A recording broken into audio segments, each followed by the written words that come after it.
Welcome to Sikkim 365 Radio. 23 yards of offense. If they can get into the locker room within 4, that's a win for Baylor. They want more than that. Touchdown, Baylor Bears! Tyquan Thornton. Sikkim 365 Radio is presented by IdealMRI.com. High-quality MRIs for $497 or less. IdealMRI.com. Your health is important, so is your budget. On 3rd and 11, Nix in trouble. Escapes. Now Nix throws into traffic, and it's intercepted. There's J.C. Horn again making a play. The 3 o'clock hour is sponsored by Waco Custom Marketplace. Meats, sweets, Texas treats, and a cut above the rest. 425 Lake Air Drive, Waco. Prescott on the keeper, walks in, touchdown, Dallas. Now here's David Smoak, Paul Catalina, and Craig Smoak. All right, here we go.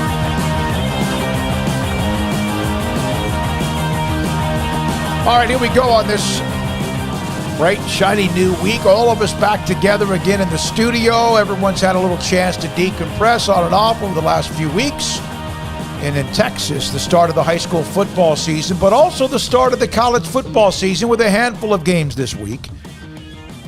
And Baylor football with the announcement that QB1 will be Gerry Bohanon, the former Earl High School star. We'll hear from his high school coach. Also, Cole Barber joins us. He's going to have his thoughts, and also former Baylor quarterback and analyst J.J. Joe today. Plus, we check in on South Carolina, the Gamecocks, and where they are as the season's about to start. Paul Catalina to my left, Craig Smoak to my right. Thank you for those. Our lines are available, 254-339-1122. The phone calls, the text line. YouTube is already lighting up on 365 Sports. Any surprise, Paul, that's Gerry Bohanon? Not to me. I mean, you know, when you look at what Gerry Bohanon's skill set is and what the limitations of the offense are, he would probably have been my leader in the clubhouse. Look, he's a big guy who's super athletic, who can escape the pocket. And when you have an offensive line that you are, to say the least, unsure of right now, you want the one who probably can take the most hits and the one who can make something happen with his feet. If you go back and watch the Big 12 championship game before Gerry Bohanon also had to leave injured, he played okay, given the fact that Oklahoma knew that Baylor's offensive line was a weakness even in 2019 and was blitzing like crazy and getting after an inexperienced quarterback. He made a couple really nice throws in that game and got out a couple times. So I would say that it's not a big surprise to me. We've seen the writing on the wall, Craig, over the last few weeks. Your thoughts about Gerry Bohanon as QB1? Yeah, I'm just glad they got a decision made. You know, it's something that I think was lingering and kind of hanging over their heads. And if you listen to Dave Aranda on Friday, it seemed pretty clear that they needed to make a decision. You know, that it was getting time to just, pick the guy. And thankfully, Gerry Bohanon on Saturday at their scrimmage was able to show enough that they felt comfortable in doing so. So I think that's a positive sign. They didn't have to, see Saturday's scrimmage and make a choice either way, but they clearly saw enough. I think it just jives with mostly what we've been hearing as of late and just the thoughts of what, Jeff Grimes' offense might look like, especially with an offensive line that's still a bit TBD as far as what they're going to be able to actually do. So he makes a lot of sense for them wanting to run the football, pound the football. I think he's got a lot of great skill guys around him. I think the offensive line is seemingly making strides. So now they can all rally around one guy, and they know who to look to. And, at the same time, for these backup quarterbacks, I wrote in an article, just because he was named the starter for this game doesn't mean that, he's just going to have a stranglehold in the position. He's still going to have to go out there and perform. He's still going to have to go out there and prove why he's the starting quarterback week in and week out, and I hope he does that. Gary's waited a long time, sat behind Charlie Brewer for 3 years, worked hard, kept his head down, and now he's earned this opportunity. So congratulations to him, and hopefully he's really, truly the guy. Craig Smoak has an article in the Sikkim 365 premium section at Sikkim365.com. Colt has his thoughts as well. And then I did a little bit of digging. Just, again, Dave Aranda, we'll hear from him from Friday. Well, what he was talking about with the quarterback position, I tried to push him a little bit on kind of where they were. And in the end, he said Saturday's scrimmage, which was Saturday, could help with the decision-making. We have that here in just a second. But bottom line is this, and we're going to hear from his high school coach, Albert Coleman, just a couple of minutes on his conversation with Gerry Bohanon. This doesn't mean Blake Shapen or Jacob Zeno or Kyron Drones or whoever else are not a part of the equation, because things can change rapidly. But this is about Gerry Bohanon almost willing himself to be the starting quarterback, at least for now, and possibly for extended amount of time, with his work ethic, concentration, his focus. And in some cases, a lot of the teammates, they wanted whoever was the best quarterback and whoever's going to be next man up when that happens, if that happens as well. But I think that you kind of get an impression that the teammates knew that Gerry Bohanon, I asked him about 2 weeks ago, do you feel like this is your time? Is this your time? And he didn't want to answer that. I wouldn't say that is kind of what he said. He wasn't going to jump out there, because that would have been the easy thing to say. Here is Dave Aranda. Friday afternoon, after their practice, this is Aranda when he was kind of asked about the quarterback position and a couple of follow-up questions as well. Closer to naming a quarterback, or is that still going to be a while? Well, I hope, it's sooner than later. I'd like it to be. I think for the team, I think for the individuals that are competing, I think for everyone involved. I think there's times where offensively I feel sometimes, and some of the competition things that we've done where, if there really was a guy that just had the title of starter, it might have been different because he'd been empowered to say this and say that. And I think anytime guys are competing, you're not getting that. And so I think, the team needs it. But we don't want to give it to a guy if he's not completely the guy. And I think it's got to be earned. I think the scrimmage here has a lot to do with it. Do you feel, not the word disappointment is not the right word, but do you feel disappointed you don't yet have that? And does that mean it's competitive, or does that mean you don't have one? It just means we don't have one. I think it's been awfully competitive. I think today's a great example. And so we had 2 minutes today, so we had guys moving the ball down the field. Gary's doing his some with his legs. Blake was doing his some with his arm. Kyron's getting the ball off quick. Zeno is making the right reads. And so we just, they're each competing at a level where you want a guy to pull away. And so we're hoping we can see some of that on Saturday. For example, let's say you played this Saturday. Yeah. You wouldn't know who that would be. Correct. Yep. Anything else specific that you want to get out of tomorrow's scrimmage? All right, so that was Dave Aranda Friday. I text Craig because I was there and said, hey, you need to listen to Aranda on the quarterback situation. So he said at that time they didn't know. But apparently whatever they saw on Saturday during the scrimmage. J.J. Joe was there, former Baylor quarterback, will join us at 4:30. Was enough for them to pull the trigger? Yeah, we got some insight from some people who were in attendance. I think there was a post or two from fans who were there, people who were allowed to be there. And Brian Etheridge also was able to gather some tidbits as well. I think what was very interesting was the fact that Jacob Zeno didn't really seem to be in the mix. It was Gerry Bohanon and it was Blake Shapen, based on what's been reported. So that's interesting, given where the starting quarterback predictions were at the end of last year, with a lot of people just assuming after a year of clamoring for Jacob Zeno that he would end up being the guy ultimately. And I don't even know if he finished second in the race, to be perfectly honest with you. So that'll be interesting to see how that plays out. But yeah, Gerry went and did what he needed to do, and quite frankly, guys, he should.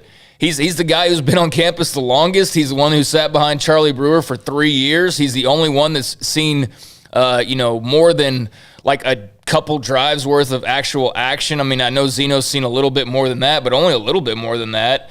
Gary's been in, amongst that group far more than any of the others. So he has the most experience. He's been on campus the longest, and he's the oldest guy. So, for someone who, even when he wasn't in a starting position, was already getting, a lot of respect from teammates, I'm not all that surprised by it. I'm not surprised for all the reasons that I've mentioned. But I am, looking forward to seeing what he does, because, like I said, just because you're the starter for game one doesn't mean you're guaranteed for, games 2 through the rest of them. So happy for him, but still got to go out there and actually do it. Yeah, and look, Gary's been here. I think some people don't realize that he's played through quite a bit of injuries too. Yeah. He's dealing with injuries. So part of the reason that Jacob Zeno saw the light of day in the Big 12 championship game is because Gerry Bohanon had a rib injury, a pretty bad one that he was able to play through. But then once he took about 3 or 4 hits, it was like, no, they're not going to do this anymore. And he took some big shots. There's one from Kenneth Murray. I went back and watched today. And Kenneth Murray, you could see it. Like that was one of the ones that's like, I think maybe we need to put him back out of this game. And Zeno comes in, and Zeno's got a fantastic arm. But, if it was just about an arm, there'd be a lot of guys who'd been quarterbacks in the world. And so Jacob Zeno's clearly not the guy right now, and it's Gerry Bohanon. And I'm not really surprised that Blake Shapen is the 2. To be that honest, I mean, because, he's the one that we keep hearing has maybe the most complete package of quarterbacking. He's just inexperienced. So like we've said in the show before, the quarterback week 1 may not be the quarterback week 7, but Gerry Bohanon probably gives you the best chance right now to stabilize an offense. Well, we're going to hear from his high school coach, and we had Albert Coleman on back when he committed to Baylor, among some others as well. Listen, there's a long way to go. They have a couple of weeks, less than 2 weeks until they play against Texas State, and we'll see what that's like. And you do hope that the work ethic, the commitment, the focus, the desire, what all of that translates on the field. Apparently it did enough in the scrimmage on Saturday. And now what does it mean? Well, I've seen a lot of thoughts, people kind of saying, okay, Zeno's gone. I don't know if that's the case. He handled last year pretty well. That doesn't mean he wanted to handle it again. But don't give up on Blake Shapen or Jacob Zeno, although that's their decision on what they do, because it's so easy now just to, okay, I'm leaving. But I don't think Jacob Zeno's thrown his last pass at Baylor, but that's just me. Yeah, I think we need to just kind of wait and see what happens. Again, name the last 5 greatest Baylor starting quarterbacks, talent-wise, however you want to do it, and tell me if any of them ever missed time for injury. Robert Griffin III, yes. Seth Russell, yes. Bryce Petty, yes. Even Jarrett Stidham, yes. They got all the way down to Lynx Hawthorne playing quarterback, a few years back. So all these All-American type of quarterbacks they've had, all of them have missed time at some point. So, if you're one of these backups, you can, pout or whatever, which I don't think any of them are doing. But, there's 2 ways to go. You can go the Gerry Bohanon route of not being named the starter right away and putting your head down for 3 years and working and then taking advantage of your opportunities when you get them. Or you can go the I want playing time right away route, like a Tate Martell, and we see where that's taken him. So it's just up to the individual, and maybe, for somebody in that room, maybe another place is better for them ultimately. But right now is definitely not the time to just knee jerk and go, oh, I'm not the starter, I'm out of here. And if someone does do that, which I'm not expecting, but if they do, they do, and you move on, and best of luck to you. But they've got their starting quarterback. That's the news, not what the other guys might do now. That's exactly right. And Colt wrote up something about it. Craig wrote up something about it. Paul and I and me are here as well to kind of give us our thoughts. JJ Joe will give us his thoughts. He's going to join us at 4:30. He's the color analyst for Baylor Radio and also a former Baylor quarterback as well. Now, there's that impending, or I guess imminent decision on the alliance you guys talked about, Craig, Paul, on Friday, you and JD, quite a bit about the Pac-12, the Big Ten, the ACC doing their thing. And where does that leave? You know, if you're the Big 12, Mack Rhodes made it very clear last week. It was kind of uncomfortable. And so did Kirby Hocutt at Texas Tech, among others, a little bit uncomfortable. We are about to get into the season.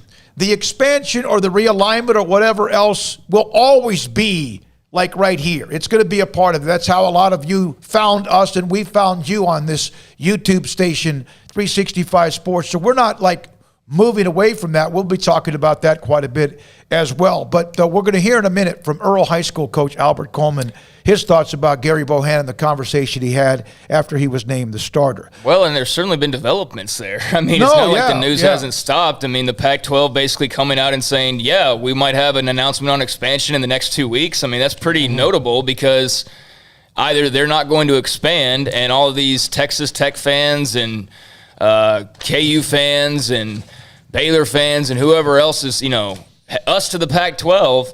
I mean, we'll find out in a couple weeks, it sounds like. I think that's super notable from Kleofkoff that they're actually openly discussing, like, yeah, we're going to take a look at it.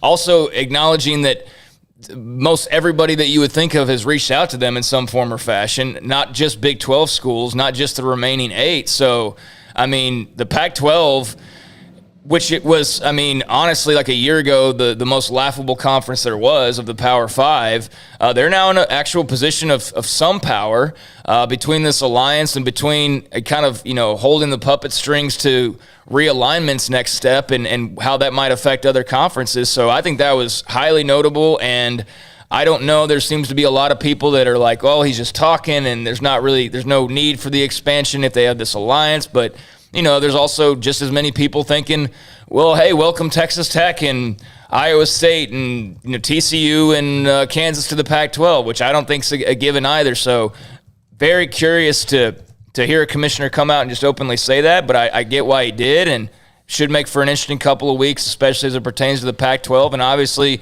whatever conferences they may or may not poach from. And if they don't, well, that's a whole other thing, because that leaves the remaining 8 with one less option than they already had. We all know they're not going to in full go to the SEC. They're not all going to the Big Ten. They're not all going to the ACC. So, if the Pac-12's suddenly off the table, then, the spots start getting few and far between. Well, and what's weird to me, and I talked about this on Friday, is if you're going to do a massive scheduling alliance with 41 teams, what's the difference in doing it with 49 teams? So what is the number to me of an alliance, and especially when a voting block, if it's a voting block to compete against the SEC, trying to do things unilaterally, you would want more blocks. You would want more people just so that you could maybe overwhelm it, which means to me that those 3 conferences really think that the Big 12 is on even shakier ground than we realize. I mean, I don't think it's been solid at all, but there's some shaky ground there. I don't know why you wouldn't, or if they are hoping that the league craters and then they can pick off what would benefit them and let the rest, slither off into another conference. Slither off. I mean, again, the reason why you wouldn't was because they don't bring any value to you. Mm-hmm. I mean, if you're the Pac-12 and you add 8 teams and none of those remaining 8 teams are ones that you go, oh, they're spiking the price.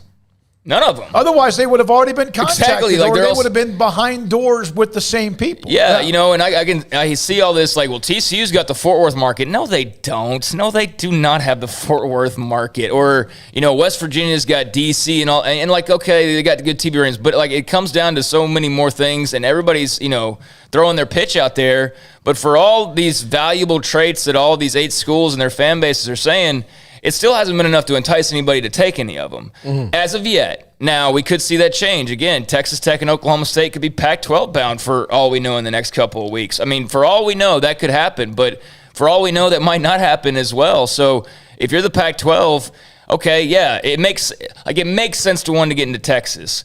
I see Houston being thrown out there. TCU doesn't carry the Fort market. Houston sure as hell doesn't carry the Houston market. The Houston market's all in the SEC now, quite frankly, with A&M and Texas and LSU. Are you kidding me? That's the Houston market, not U of H. All due respect to them. But, yeah, I mean, you got to bring something to the table, and I don't see what those 8 are bringing unless there's something that we're all missing as far as the money goes to where they're going to all be making $10 million more if they bring these 8 teams in. And part of it could just be the rest of the league's waiting to fall apart so that they don't have to deal with, Exit we fees. promised exit fees and, Paul University promised Smoky University that we'd go together. You know who I trust in all this? Paul. Yeah. Nobody. Yeah. You don't. You can't. And that's not to be disrespectful. You just can't. Yeah. Go ahead. Well, Kliavkoff also had the comments about, the playoff, and I thought that was very interesting. I mean, basically indicating that the SEC and ESPN were working together. Yep. Bringing in Texas and Oklahoma, and then trying to shoot this new playoff deal that would benefit, the SEC in particular. They already get the benefit of it, but I mean, he basically said in so many words that the playoff expansion proposal is good, but it was something that they didn't really get into the details of,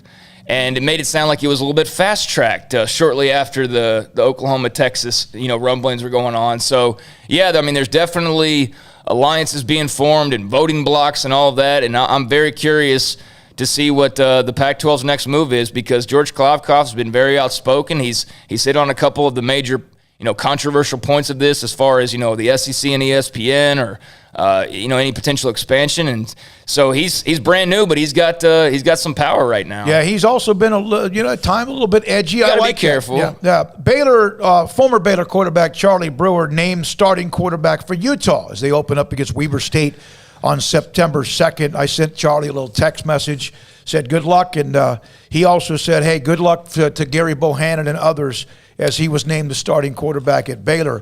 All right, we got to do a couple of things here. What do we want to do here? We want to hear from the high school coach, or you want to break and then come back with him into Cole?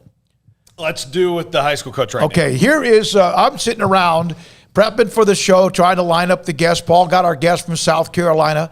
And just trying to piece together for you who watch and listen to us, or both. And there's some text that we have as well, 254-339-1122. And I was like, I haven't talked to Albert Coleman. I wonder if he's talked to Gerry Bohanon, Baylor's at least now named the starting quarterback for the opening game with Texas State. This is a short, quick little interview with Albert Coleman. He's the head coach at Earl High School, where Gerry Bohanon attended. Yes, sir. He called me, talked to me yesterday, and we've been sending a few texts here and there. Very excited, and what the thing is, he just said it's time to turn up to another gear. He just told me about it's time to put in more work. I'm going to go even harder, coach. It's my time. I'm just going to go harder. I put the work in, and I'm just excited for the young man. Our whole town and community and the state art, we're just excited for Gerry, man. He puts in a lot of work when he's not at school, he's working. When he's on vacation, he's working. It's downtime, he's working and putting in hours, and it's paying off for him. I'm happy for him. What does it say that he has remained patient in this day and age of people bolting and transferring and going to find something else? It speaks volumes for him. The thing is, he sees Waco and being in Baylor as being home, and a lot of questions came up with what if this happened and that happened and this and that. And his whole thing was that I'm going to work, and what God has for me is for me. And I'm just going to keep my head down, keep grinding, and keep working. And that's what he's been doing, is just working. And I'm so proud of the young man. It's unbelievable. I told him the other day, I started marking, dates in my calendar. I'll be there on 9/11. I'll be there when they play Texas at home, and I'll be there at Oklahoma. Those games, I will be in attendance at, and I'm excited, and our whole little small town is excited for him. What does it mean to Earl, Arkansas, and Earl High School? It means the world. It means that you can come from a very small town with just make it. If you work hard enough, it just says if you work, good things can come to you if you work and if you do the right thing. Gerry's a very humble, respectful young man, and his work ethic, I've never seen anything like that. Is unmatched. And regardless, I put a comment on the video that was done. I said, we'll see what it's like, because he's always been a big fish in a small pond. Mm-hmm. So let's see what kind of fish he develops into in a bigger pond. And the thing is, the cream will rise to the top. And we're just proud of him in the Earl. He's been a talk since yesterday. Just phones ringing and phone calls and conversations. And, I hadn't even stepped foot at the elementary, but I just know that his mom, the smile on her face and how her chest is poked out right now, because I'm walking around as swole as I've been since I've been coaching. I remember that video. It was his commitment video, and there were 2 or 3 people that were talking about it, and one of the things that stood out was his work ethic, and I'm getting feedback that his work ethic since last year ended still had to grow, had to get better in certain ways, has been amazing. Yes, sir. Yes, sir. He's always thinking about how to get better. I laugh at this right here, but I do remember when he was being recruited by several schools, and we got a call from Alabama, and when they offered him the scholarship, and they said Gerry is a linebacker, and he can come down here to Tuscaloosa, and he can play linebacker, and eventually he'll be a starting linebacker, and eventually he'll be in the NFL. And we had all these different conversations, and Gerry said, "No, thank you. I'm a quarterback." And he's worked to prove that he's a quarterback, and I'm very proud of him for that. Standing true to what you believe in yourself and getting it done. I'm just proud of the young man. So whatever happens, I've always been a big fan of him, and but it's unbelievable that his dream has came true. That he's a starting quarterback for the town and the community and the city where he wants to be the starting quarterback. All right, that's Albert Coleman, the head coach at Earl High School, where Gerry Bohanon attended before he made his commitment. He played there in high school and now, of course, at Baylor. When we come back, Colt Barber, Sikkim365.com. He's been pretty close to the situation, obviously has some thoughts on his own, and then it'll be interesting to hear from J.J. Joe, who was at the scrimmage on Saturday, and his thoughts about what he saw as well. The text line, phone calls, we'll have that in and out of the show at 254-339-1122. Craig Smoak, Paul Catalina. I'm David Smoak with Jack McKenzie and Armstrong Sims today in studio. This is Sikkim 365 Radio. Waco Custom Marketplace, where you can find customized a cut steak that you like, whether it's a bacon-wrapped filet or it's a big bone-in or regular ribeye. The way you want it, the thickness of what you want it cut, maybe an inch and a quarter, inch and a half thick, how you want to grill it, how you like it. And Waco Custom Marketplace can do that for you because they have a full-blown butcher shop that also has pork, poultry, and seafood. But they'll cut what you need, whatever specific dimensions, and they can do that. You call them, order online, and then, of course, go pick it up when it's ready. And Waco Custom Marketplace, don't forget, as we're about to start the college football season, if you need tri-tip or brisket or more for your, or sausage for your tailgating, they are the go-to place, and they will have your order ready for when you need it as well.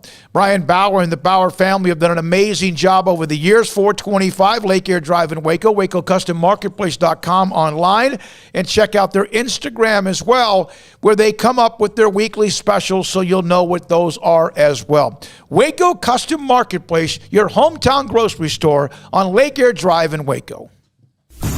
Nothing beats fall, football, and Ford. Hi, I'm Mark Stewart with Bird Colgin Ford. The Friday night lights at Midway High School ignite that electric feeling. And Bird Colgin Ford, we have some cool electric vehicle options as well. Come put your custom order in today for the all-new Mach-E or Ford Lightning. Enjoy the electricity and the lightning speed on the football field and nominate who you think deserves the Built Ford Tough Player of the Week at FordPlayerOfTheWeek.com. Visit us anytime at BKFord.com, making buying your next Ford simple at BK Ford.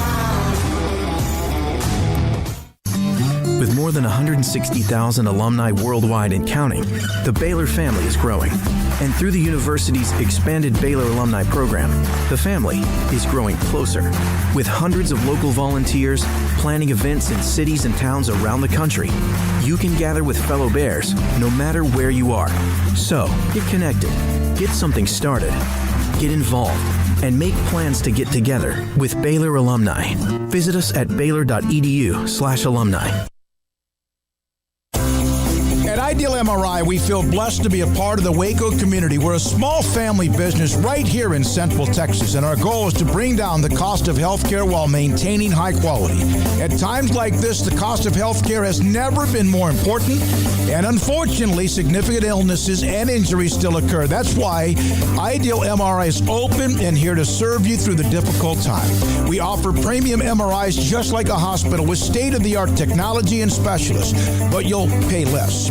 Sometimes thousands of dollars less, whether you're using insurance or not. At Ideal MRI, we accept most insurance and there are no hidden costs, even offering financing if that's needed. Everything included in the price, and you'll not get something as a surprise in the mail later on.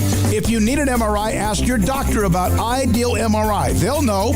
You can schedule an appointment safely from home online in minutes at idealmri.com or give us a call, 833-IDEAL-MRI, idealmri.com.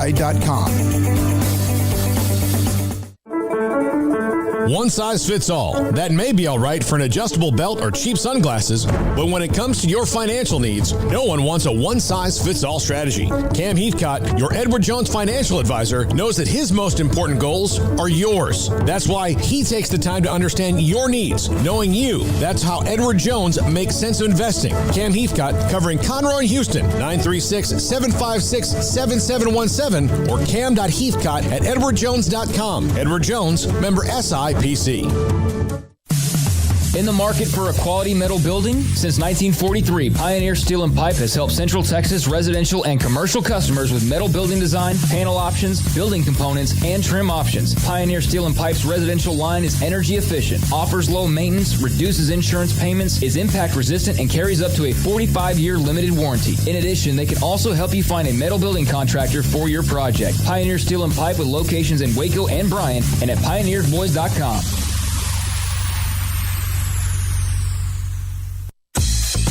Southwest Sports Medicine and Orthopedics, the team physician of Baylor Athletics. Our doctors specialize in the diagnosis and treatment of any and all sports-related injuries, celebrating over a decade of service in Central Texas. Our doctors are equipped to handle a wide range of issues, whether it's your foot or ankle, orthopedic spine care, your hand or wrist, knee and shoulder pain, or if you're in need of our arthritis or total joint clinic. Come see us at the new Baylor Scott and White Ted and Sue Getterman Sports and Orthopedic Center. Trusted doctors at Baylor Trust, Southwest Sports Medicine and Orthopedics. Our goal is to get you back in the game. Welcome back to Sikkim 365 Radio. Have you downloaded the Sikkim 365 Radio app? Do it today on the App Store and Google Play. All right, here we go, this 3 o'clock hour. Wes Mitchell on South Carolina from Gamecock Central will join us at 4. JJ Joe in an hour. Colt Barber, 365 Sports and Sikkim365.com. Colt, you kind of are a part of that Gerry Bohanon commitment video when he was at Earl High School. You've spoken. We just heard from his head coach, Albert Coleman, in high school. That's been a while ago. What was the difference in your opinion? I've been told it was just the fact that he was work ethic, commitment, desire, focus, all of that.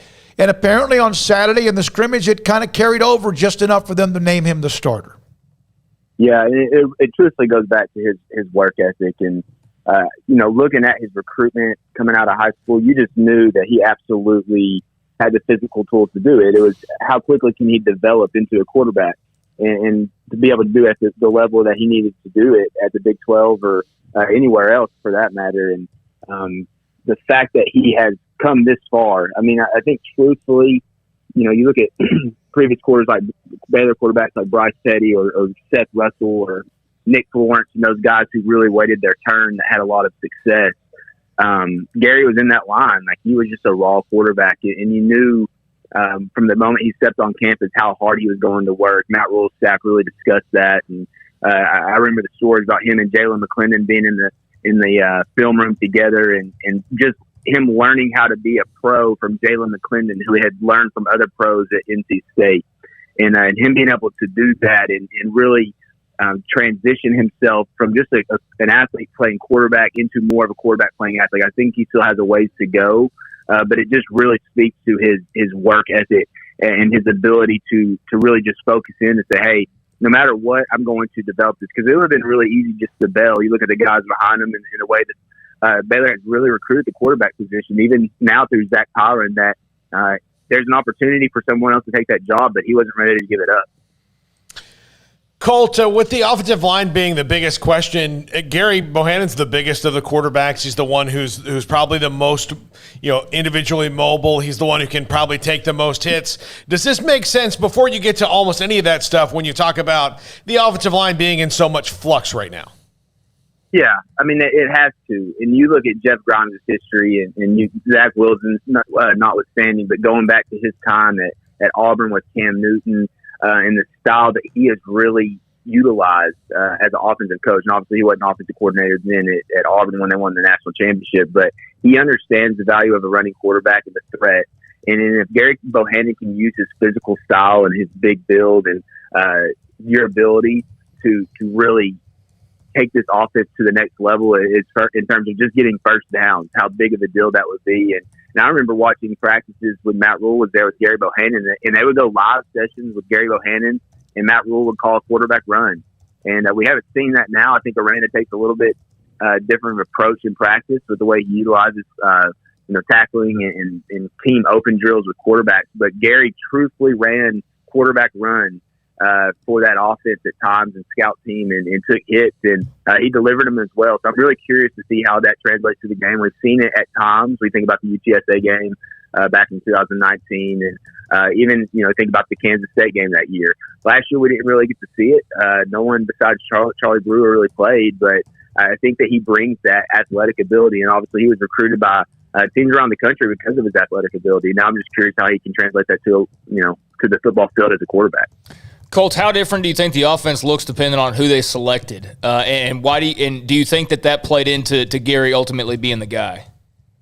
Yeah, I mean, you look at the skill set of each one of those guys, and they're almost incredibly different. I mean, you can say one guy, Jacob Zeno, can run it a little bit, but his arm talent is what he possesses, the best trait that he possesses. And Blake Shapen is just kind of a gamer. He reminds me a lot of Charlie Brewer, and he has a better arm than Charlie did, but he's just a gamer. And Kyron Drones, that he's also a really big guy, but probably not as mobile as Gerry.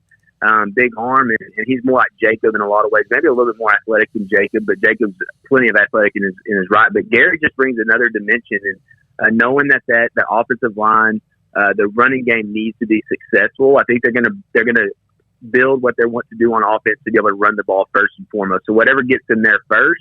That's what they're going to do. And I think that's part of the reason they went with Gerry, is to say, hey, just the threat of him running the football is a big deal. And being able to carry that offense at times when they need it is a big deal. We saw that with Charlie back in 2019 on their way to the Big 12 championship game, was at times just breaking down and making plays. I think Gerry will be utilized a little bit different because of his durability, but he absolutely has a different skill set than those other guys right now. Colt Barber with us at Compree65.com. Somebody asked the question, why would you name a starter now? And based on what Dave Aranda mentioned on Friday, they wanted to. They really were hoping to be able to do that. If you have one, why not name it, right? Or name him. Yeah, I mean, I think you have to. And what I will point out, too, you look back to the spring game, and that was kind of that moment, like, well, maybe there's something more to this quarterback race. I think a lot of people at that point thought it was going to be Jacob Zeno's, but when they got out in the lights and the pressure kind of turned up, Gerry rose to the occasion. And I think from that point that he rode this through the fall. Maybe he wasn't as consistent in practice, and they just didn't feel comfortable announcing him as a starter earlier.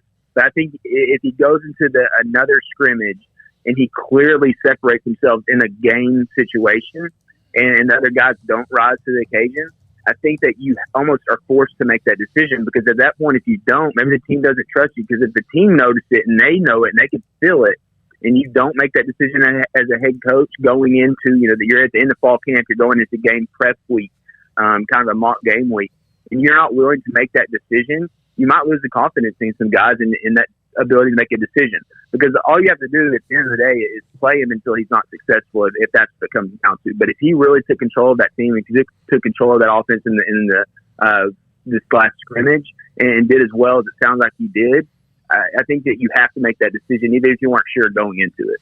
Isn't it weird, though, that one day he can say, hey, well, I don't know, there's nothing now, but then the light comes on? 24 hours later?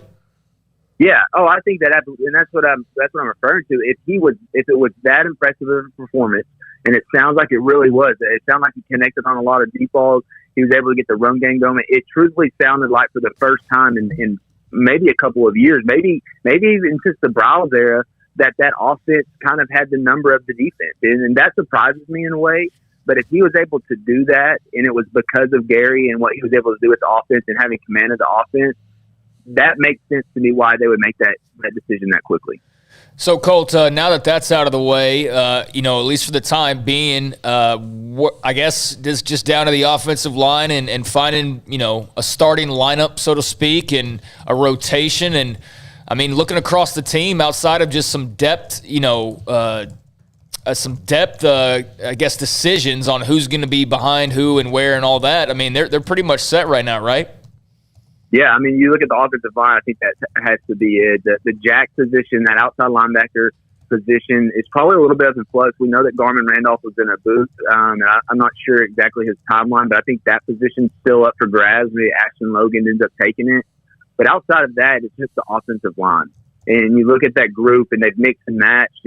And obviously going in, and you guys know this, going in to watch practices and seeing individual drills helps a little bit, but you don't know who is running with who. So unless you're there for the team matchups in practice or for the scrimmages, you're not going to know. But I have to believe that they went into that scrimmage with an idea of who they wanted on the offensive line, just to get those guys as many reps and get the true first team offense together on the field. Because I know that you can say, well, the offensive line doesn't necessarily need to gel, et cetera, until you get closer to the season. But that offense needs confidence. And if you can get them confidence, and it sounds like they did on Saturday, that's huge. So I think whatever that offensive line that they had success behind, unless they were just continually rotating them in that scrimmage, I think that's probably going to be where they are. And now we might not know it until next week when that depth chart comes out.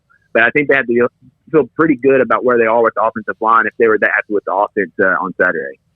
Colt, thank you. Appreciate your time. And, of course, we'll drop in with Colt whenever. And good luck today and what you're dealing with, Colt. Thanks for your time, buddy. Thank you. Thanks, guys. By the way, Baylor segment sponsored by Richard Carr Buick GMC Cadillac. Go to richardcarmotors.com for more information on that great dealership. Yeah, so nice to know, just like a lot of teams across the country, naming starting quarterbacks and filling in the depth charts and figuring that all out of here now, the 2-week countdown that we're on basically. But going back to earlier, I mean, Bohanon named the starter. We gave our thoughts on that. Charlie Brewer, you mentioned being named the starting quarterback at Utah. I'll say it one final time because I don't think we're going to probably talk about him again until the season starts, but I am very intrigued by what he does at Utah. I'm very intrigued to see how that works out for him, if he's got the protection to actually play at his highest level that he's been able to play at since he's been in college, because we know he was always kind of behind the 8 ball at Baylor no matter what. No matter how healthy he might have been or how good he was feeling, he still had that offensive line and people in his face every 5 seconds or, whatever else might have been going on. So, good for him. Not a bad word to say about Charlie, and really curious to see how he performs out there in Utah. If he's protected, like any quarterback, he will be successful, and there are some things he will bring to the table if he doesn't have to run for his life on every single snap. By the way, this note, RG3, part of ESPN College Football, his debut game as an analyst, a college analyst, will be on September 4th at NRG Stadium in Houston. University of Houston, is that right? And Texas Tech, that will be his debut as a color analyst. Who are you taking in that game? I'll take Houston. Yeah, I'll take Houston right now. Taking Houston? Okay. I mean, look, if Tech, it's going to be, it's probably more of a toss-up than I'm thinking in my head right now, but I'll take Houston just because I think that they're probably a little bit better right now. Well, it depends on how the Oregon quarterback performs. How good is he? Is he going to make them, is he going to give them a little oomph? It's not the quarterback play. They had injuries and all that they dealt with, but you should think Tech. But, Houston, if you look at teams outside of Power 5 conferences, I know they get a little bit bitter and emotional about where they are, but I like the University of Houston football program. And we almost saw, bringing up bad blood, that Houston-Baylor game last year, and looking back on it, that might have been another loss for Baylor based on who they ended up being that was canceled at the last minute that brought a little bit of animosity. Yeah, I don't know who I'd pick in that game right now. I mean, I'd probably say Houston, but that's going to be curious, and get ready for this, because what's going to happen is if, let's say, Houston does win that game, the whole realignment thing is going to be a massive massive part of the celebration with any of these types of games. Like whoever's playing a non-conference team, they lose to a non-conference team, it's going to be all about realignment and who should be. This is why we should be in the Pac-12 and not, that kind of deal. So that'll be an added element for sure this year. But yeah, that's an interesting game. I mean, Matt Wells is obviously on a hot seat. I don't think there's any question about that. He can't really afford, to go into another offseason after a losing year and say, we'll just get some transfers and change court. No, you've already done all that. So, like, you are kind of down to your last options here. And losing to Houston wouldn't be the end-all, be-all, but it would be a nice win. Yeah, that's an interesting game that's kind of a toss-up in my head. All right, speaking of that, as far as how games, results, wins, and losses, with all the swirling of what is realignment, when we come back, this is from the 229 on the text line over the weekend, his thoughts about what is the best thing for the Big 12 as far as on the field. And we'll come back with his thoughts and a couple of responses to it. And this is Sikkim 365 Radio and 365 Sports. BetUS.com. Right now, remember these promo codes, Sikkim125 and Sikkim200. Sikkim125 and Sikkim200.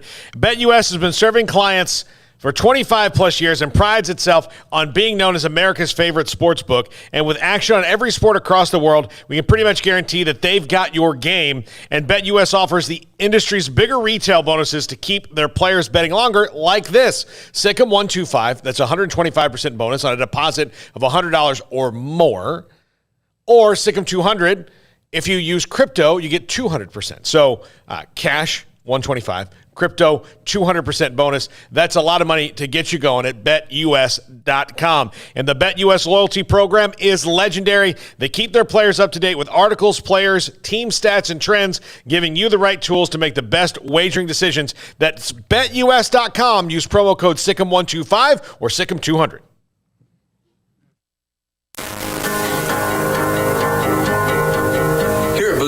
We specialize in custom-made jewelry. We like to make one-of-a-kind pieces for you. That way, we can take your product, your heirloom jewelry. We can take anything that you could imagine you want to make your special one-of-a-kind piece of jewelry, and we can make that for you here at Boozer Jewelry. Whether you come in and find the special piece of jewelry that I happen to have here in my store, or you want to custom make something similar to what I have, or maybe even something you saw in a magazine or an idea, or maybe you saw it on somebody's hand on vacation. No matter what it is, we can make that specific design just for you.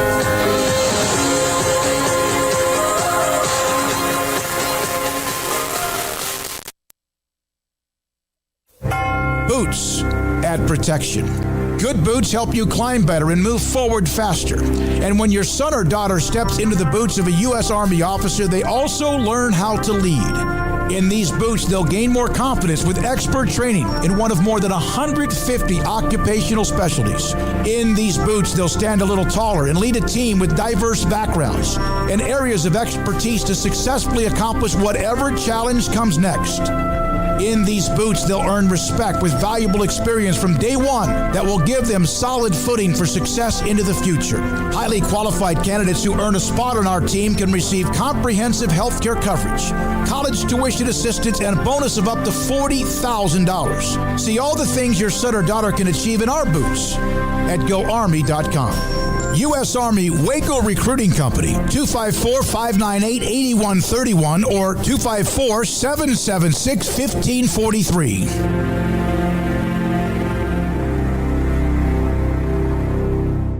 Make this a summer event is going on now at Allen Samuels with the all-new 2021 Jeep Grand Cherokee L, now arriving and in stock. This beautiful, rugged third-row seat carries the prestigious Jeep heritage.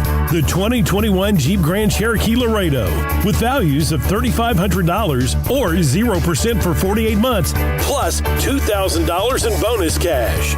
Allen Samuels. Come by. Let's be friends. See dealer for details. All offers have credit requirements. Don Humidor, your home with a 48-foot walk-in humidor with the elite cigar brands from around the world, including the #1 cigar of the year, Aging Room Cuatro Nicaragua. Plus, they have the great brands like Macanudo and Artur Fuente, Rocky Patel, Aston, and so much more. CBD, great for sore muscles, aches and pains, sleep, Vita Dreams, and anxiety, mild depression, general health and wellness. Their staff very knowledgeable on the subject. If anyone is curious about CBD, ask Carol and Ashley. Don Humidor in the Townwest Shopping Center off Valley Mills in Waco. Parenting is full of surprises. You never know what to expect.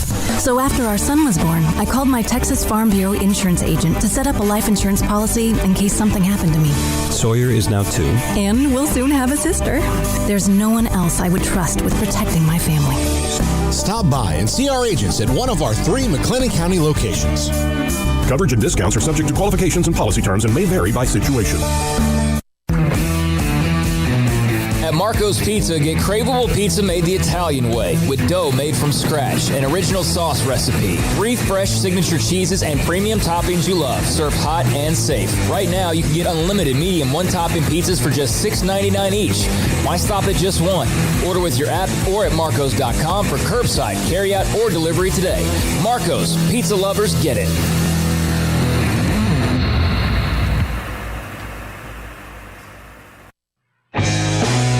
Welcome back to Sikkim 365 Radio. Have you subscribed to our YouTube channel? Do it today by searching Sikkim 365 on YouTube. I just went to 365 Sports on YouTube. 9,630 something of you have subscribed. We appreciate that. Give us a thumbs up if you like it, and if you don't, then let us know. And I know you will. In the chat room is going back and forth. Appreciate all of your support. So having said that about wins in Houston and Texas Tech, and Tech, of course, a Big 12 team that's among the remaining 8. They're still the Big 12 with 10. But from the 2-2-9, the best thing that happened to the Big 12 was for someone like Iowa State or Oklahoma State to go out and beat Oklahoma and make it to the playoffs. And then my response is, yeah, that would be great. And again, whether it's I'm just talking about for the 8 remaining teams. But if Iowa State, let's say they went 11-1, and they won the Big 12 title, the conference championship game, and then played in the semifinals or not, that's fantastic. It shows strength outside of Texas and Oklahoma. But if people are paying attention, it's been that way anyway in some cases. But does that mean that you flex your muscles when it comes to what the networks are looking at or the conferences are looking at? I don't know. But that wouldn't hurt if Texas Tech was better, Baylor was better, Oklahoma State was better, West Virginia was better. I don't know if that makes a difference, though, when it comes to realignment. I mean, they could all beat Texas and Oklahoma, which we know is not going to happen, of course, but they could all beat them. And Texas and Oklahoma are still going to be far more desirable than any of those 8 schools. No, it's not so much there's no question. It's does it make or help the remaining 8 if a couple of them go up a notch or 3 and represent? What I'm getting into is, you could beat those teams. Every team in the conference could beat those teams. And other than just making Big 12 fans feel better, I don't think it does anything. I mean, it's not going to suddenly convince a TV network that, you know what, Iowa State football does really bring eyeballs because they beat Texas. I just now realized that. I don't think that will be the case. So, again, I'd say it probably has little to zero effect on the futures of these teams, but it sure would make everybody feel better, as far as this football season goes. And maybe even Iowa State fans who seem to have a bone to pick with Baylor, or, Baylor fans with TCU fans, or whatever the case may be.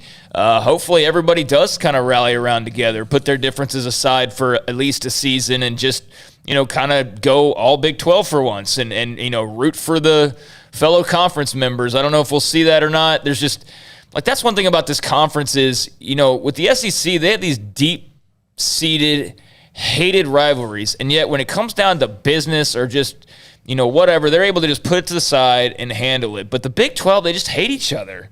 They've never everybody hates everybody. And they, the athletic directors come out and say, it's a great group behind the scenes, but the teams themselves and the fan bases, nobody likes each other.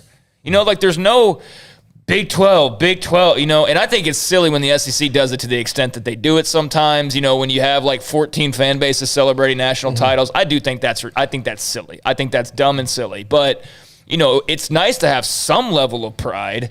And, for the longest time, any sense of Big 12 pride, like Texas would just shoot right through that, or Oklahoma, we're above that, or and even the other teams have had their complaints. A big part of me wants this thing to stay together and them to find a way to figure it out. At the same time, I just feel like, man, this was just always an odd fit, even though the geography always made sense. And maybe these teams just need to get away from each other. No, that's a great point. Because when Baylor had that run against in the Sugar Bowl, lost to Oklahoma in the Big 12 championship game, and they were very close to winning that. Iowa State was pissed at them. Texas Tech was mad because of the butt fumble. Plus, those are teams you're gaining on their turf that was supposed to be Iowa State's turf. And there is a lot of bitterness among these teams. There's anger, and there are hated rivalries in the SEC. But all of them, from a man to a team to a president, understand the conference is as strong as your lowest or weakest member. And that has been there. Doesn't mean that Vanderbilt or Mississippi State, with all due respect, they all find a way. Look, it's like, how in the hell did they get a unanimous vote bringing in a couple of new teams that some of those teams absolutely can't stand and don't trust? And they still got a unanimous vote to add Oklahoma and Texas. That says a great deal about the conference. Auburn fans aren't going to ever root for Alabama to win a national title, but they're also smart enough to realize that Alabama winning national titles, as much as it sucks to have to watch that and watch the celebration and everything, it's still good for everybody involved, ultimately. That's what they realize. That's what everybody realizes. And so with the Big 12, I swear to God, I feel like if any team played in the Big 12 championship game, you'd have most of the conference rooting against them because they just hate each other so much, and the fan bases hate each other. No matter the facts that a team doing that, no matter who it is, would significantly raise the stock of everybody involved and the money and the security and all that. But it's like they would rather see Big 12 teams go and fall flat on their faces than ever succeed. And it's just a group that doesn't belong together. Take a call. I agree. And there's a comment I want to make about when Baylor was playing for the national championship in basketball. And I want to get to that as well. We'll get to Chris in a second. But there's about to be a decades-long feud between Baylor and Iowa State about shade. Legitimately. Throwing shade, like shade on the sidelines. Yeah. And that kind of stuff will last. It just goes out of control. So petty. Yeah. All right, let's go to Chris in Missouri on the Bet US caller line. Chris, you're on Sikkim 365 Radio. Thanks for your call. Hey guys, how you doing? Great. Hey, I know we talk conference realignment to death, and I'm sorry to do this to you, but I wanted to bring up a question that I've been thinking about, and I hadn't really asked you guys. Hey, the Big East turned into the AAC, and I'm wondering if the bylaws were the same, because when Pittsburgh and Syracuse left the conference, they had to give 2 years' notice. The reason I wonder about that is because if say the best case scenario is the Pac-12 grabs, the 8 members, and they add Utah and Colorado and make one conference their Eastern Conference, and the original Pac-12 become the Western Conference. That's the best case scenario. But if next year Texas and Oklahoma leave, and you want to add UCF or Cincinnati, you may potentially have to wait 2 years before you can get them. Mm-hmm. BYU would be the only school, I think, that could initially come right in and play. So I wonder, is Bowlesby thinking that you're going to play just 8 teams for 2 years? Anyway, I just wondered if those bylaws were the same and if Bowlesby was thinking about that. Thanks, guys. Thanks, Chris. Appreciate the call. And go ahead. You guys want to respond to that. We got 254-339-1122. Maybe other leagues would have to give. I'm sure the AAC has something to protect themselves. Those schools, are always going to be, trying to. But all the schools are trying to leave. So I don't know. 4 years ago when the realignment popped up, the question was, hey, we'll absolutely apply. So. Maybe it's not that big of a deal. So I don't know. There's a lot of little UConn, when they left a couple years back from the AAC, paid $17 million. That was their exit fee. So.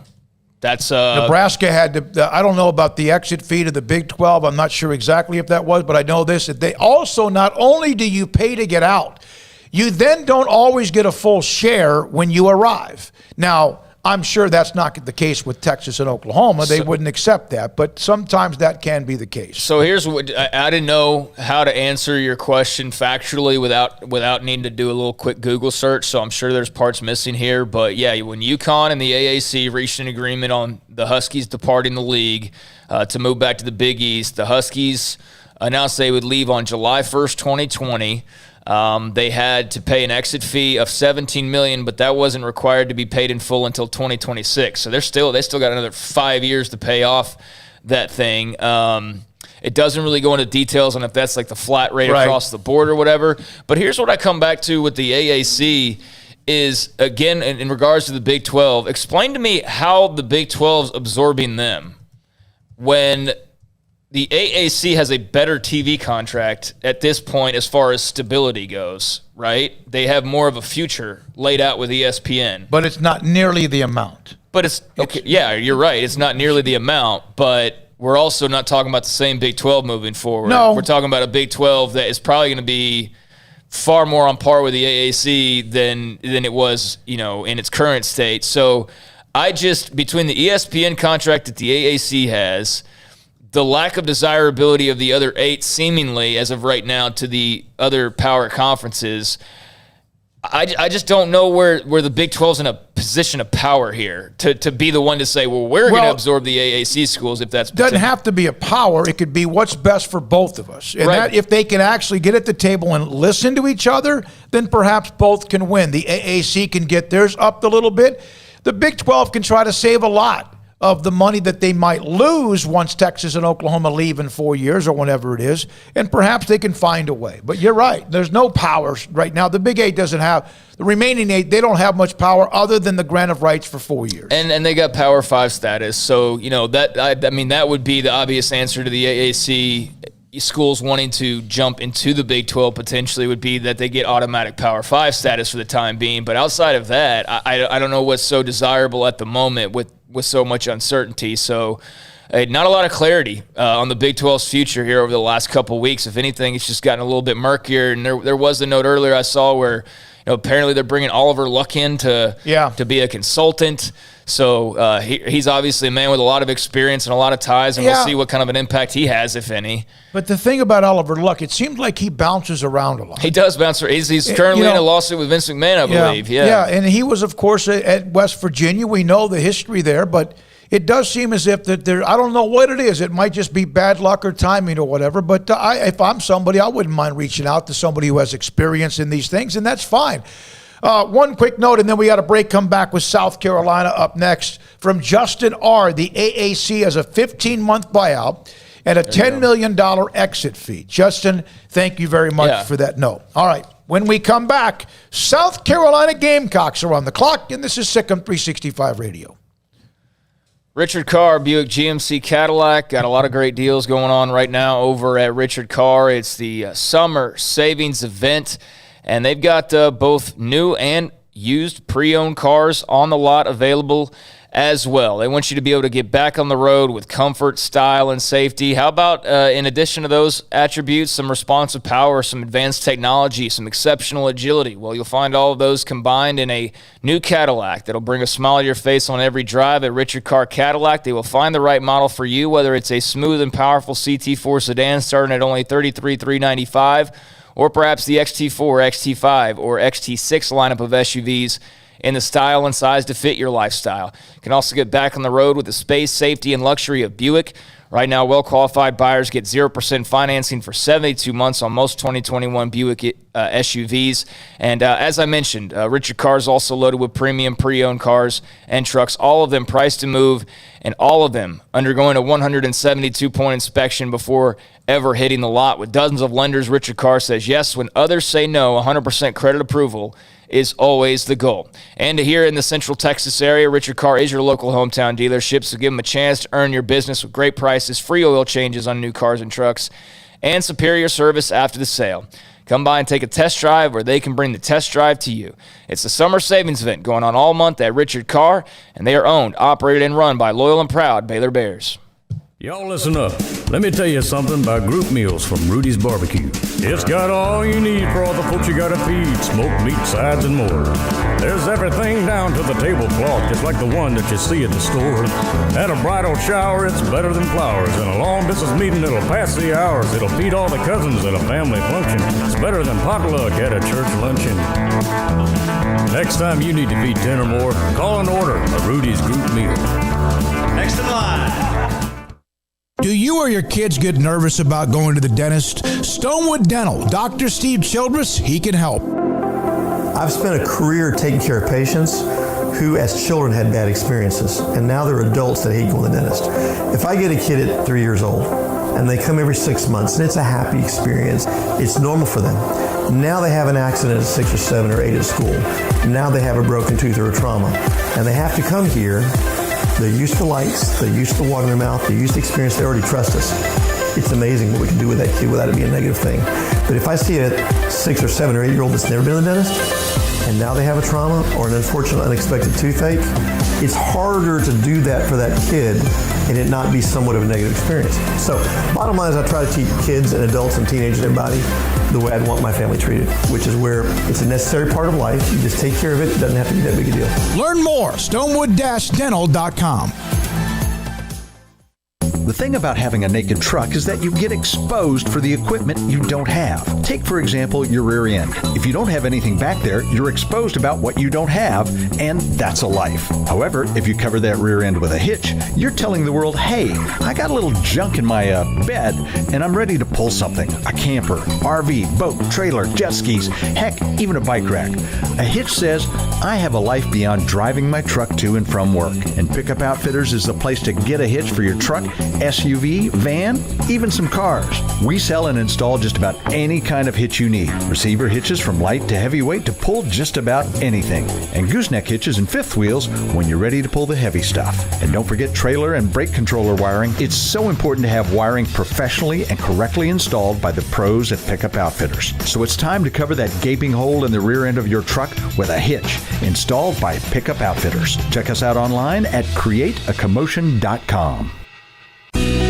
Let Camille Johnson Realtors guide you seamlessly through the process of buying your dream home or selling your current one. Commercial, farm and ranch, or residential, Camille Johnson Realtors can smoothly and successfully lead you through any transaction. With a team of 28 experienced agents who are excited about serving you, Camille Johnson Realtors services the entire greater Waco area. If you're in the market to buy or sell, contact Camille Johnson Realtors, 104 Midway Center in Woodway, or find them online at www.camillejohnson.com. Camille Johnson Realtors, elegant, charming, warm. Welcome home.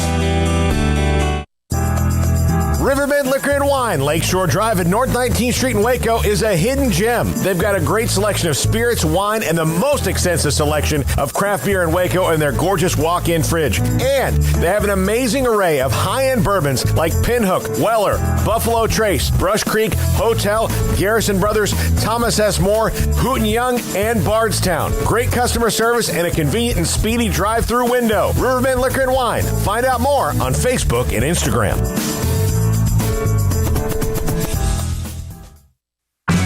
Welcome back to Sikkim 365 Radio. On 3rd and 11, Nix in trouble. Escapes. Now Nix throws into traffic, and it's intercepted. There's J.C. Horn again making a play. The 4 o'clock hour is sponsored by Boozer's Jewelers, the wedding ring store, specializing in custom jewelry and repair, all in-house. Now, here's David Smoak, Paul Catalina, and Craig Smoak. All right, this 4 o'clock hour. At the bottom of the hour, former Baylor quarterback and radio analyst, color analyst J.J. Joe on Gerry Bohanon being named the starter for their opening game against Texas State. We're now joined by Wes Mitchell, covers South Carolina with Gamecock Central. Wes, we were just discussing this. As you know, a month ago, Wednesday or whenever it was, all hell broke loose in the Big 12 with the Texas and OU story. And for the last month, it's been 99% of what we've discussed or gotten feedback. But the one thing, and South Carolina is not an original, but the one thing about the conference is that it seems like no matter the hatred, bitterness, rivalry, or whatever, they all understand how important it is to get along in a way that's best for the conference. Why is that? Well, I think the big thing is those big checks that everybody's signing at the end of the year. I mean, when you look at what you can do from a facility standpoint, frankly, South Carolina has had an overage in their athletic department pretty much every year. I think since they're in the SEC, except for last year with everything with COVID. So, they've been able to actually write a check from their athletic department back to the university fund as well. So, I think it in a lot of ways, it starts and ends with that. No matter what you do on the field, you're cashing that check, and it's going to be most years bigger than about any other conference. And it's continued to grow, the leadership with the SEC network and what that's meant for every school. And then, of course, the projected numbers from that new ABC deal that's going to go into effect in the future as well. Those numbers just keep getting bigger. And I think everybody in that conference realizes that if you want to keep seeing that number and keep seeing it get bigger, you better get in line. I agree. That's a great point. Good point. Wes, on the field, it can't be too welcome. I mean, maybe South Carolina fans don't care, but some of the ones that have called us have been a little stressed about it, and that this is a team that's trying to find its footing on the field in football in the SEC. How do they feel about Oklahoma and Texas coming in? Yeah, I mean, it's a mixed bag. You would expect that. I think from a notoriety standpoint of the conference, obviously it means a lot. It's just continuing to grow. Obviously, there's a thought process that I would agree with. That it makes it more difficult to win in the conference. That's a given. I think right now I've seen a lot of South Carolina fans. I think actually have a little bit of a mature response to it, believe it or not, and that they've been like, South Carolina needs to worry about itself and put itself back in that position to be competing for the division before you even start worrying about who you're competing with at the top of the division. Now, I do think this is my personal opinion. When you start talking about how this thing's going to be structured, I think you almost have to look at going into the kind of the pods, or I hate the word pods to be honest with you, like the mini divisions, like tinier divisions, because let's be honest, if you have two teams that get some type of trophy and you have a mega conference, that leaves how many other teams that are basically ticked off, their fan bases are ticked off every single year because you're not taking home some type of hardware. So if you split it into four, you actually give a manageable opportunity for four teams in your conference every single year to put something on the wall, to put something in a trophy case. And I think from a South Carolina standpoint, winning a mini division or a pod, just looks much more feasible than looking up there at the top and seeing all the blue bloods you have to beat out to win the entire conference. So, Wes, it was kind of funny last year. I remember with COVID, everybody was like, well, we'll probably see some changes. Maybe people won't be so quick to fire coaches, or we might not see as many changes, but there were plenty of changes. And one of those was South Carolina. Shane Beamer taking over for Will Muschamp in December. What has been the kind of mood? What's been the differences with Frank Beamer, with Beamer coming over from Oklahoma? Yeah, I think it's given the fan base hope again now. From a realistic standpoint, I think the fan base realizes that it's going to be a step-by-step process. It's kind of interesting. I wouldn't say the expectations for right now this season are very high, but that comes in the same sentence. You can say the expectations for the long-term growth of the program are in a pretty high place, just because Shane Beamer has sort of re-energized this fan base. And a lot of people here have taken an approach like they feel like he's kind of one of us, is what I hear from a lot of the fans. He was born in Charleston. He was here before as an assistant, and he's really just resonated with this fan base. I thought it was kind of interesting. One of the things you hear from this fan base a lot is they feel like sometimes the administration here is too passive, or they don't make the big moves to try and win. And it was kind of interesting.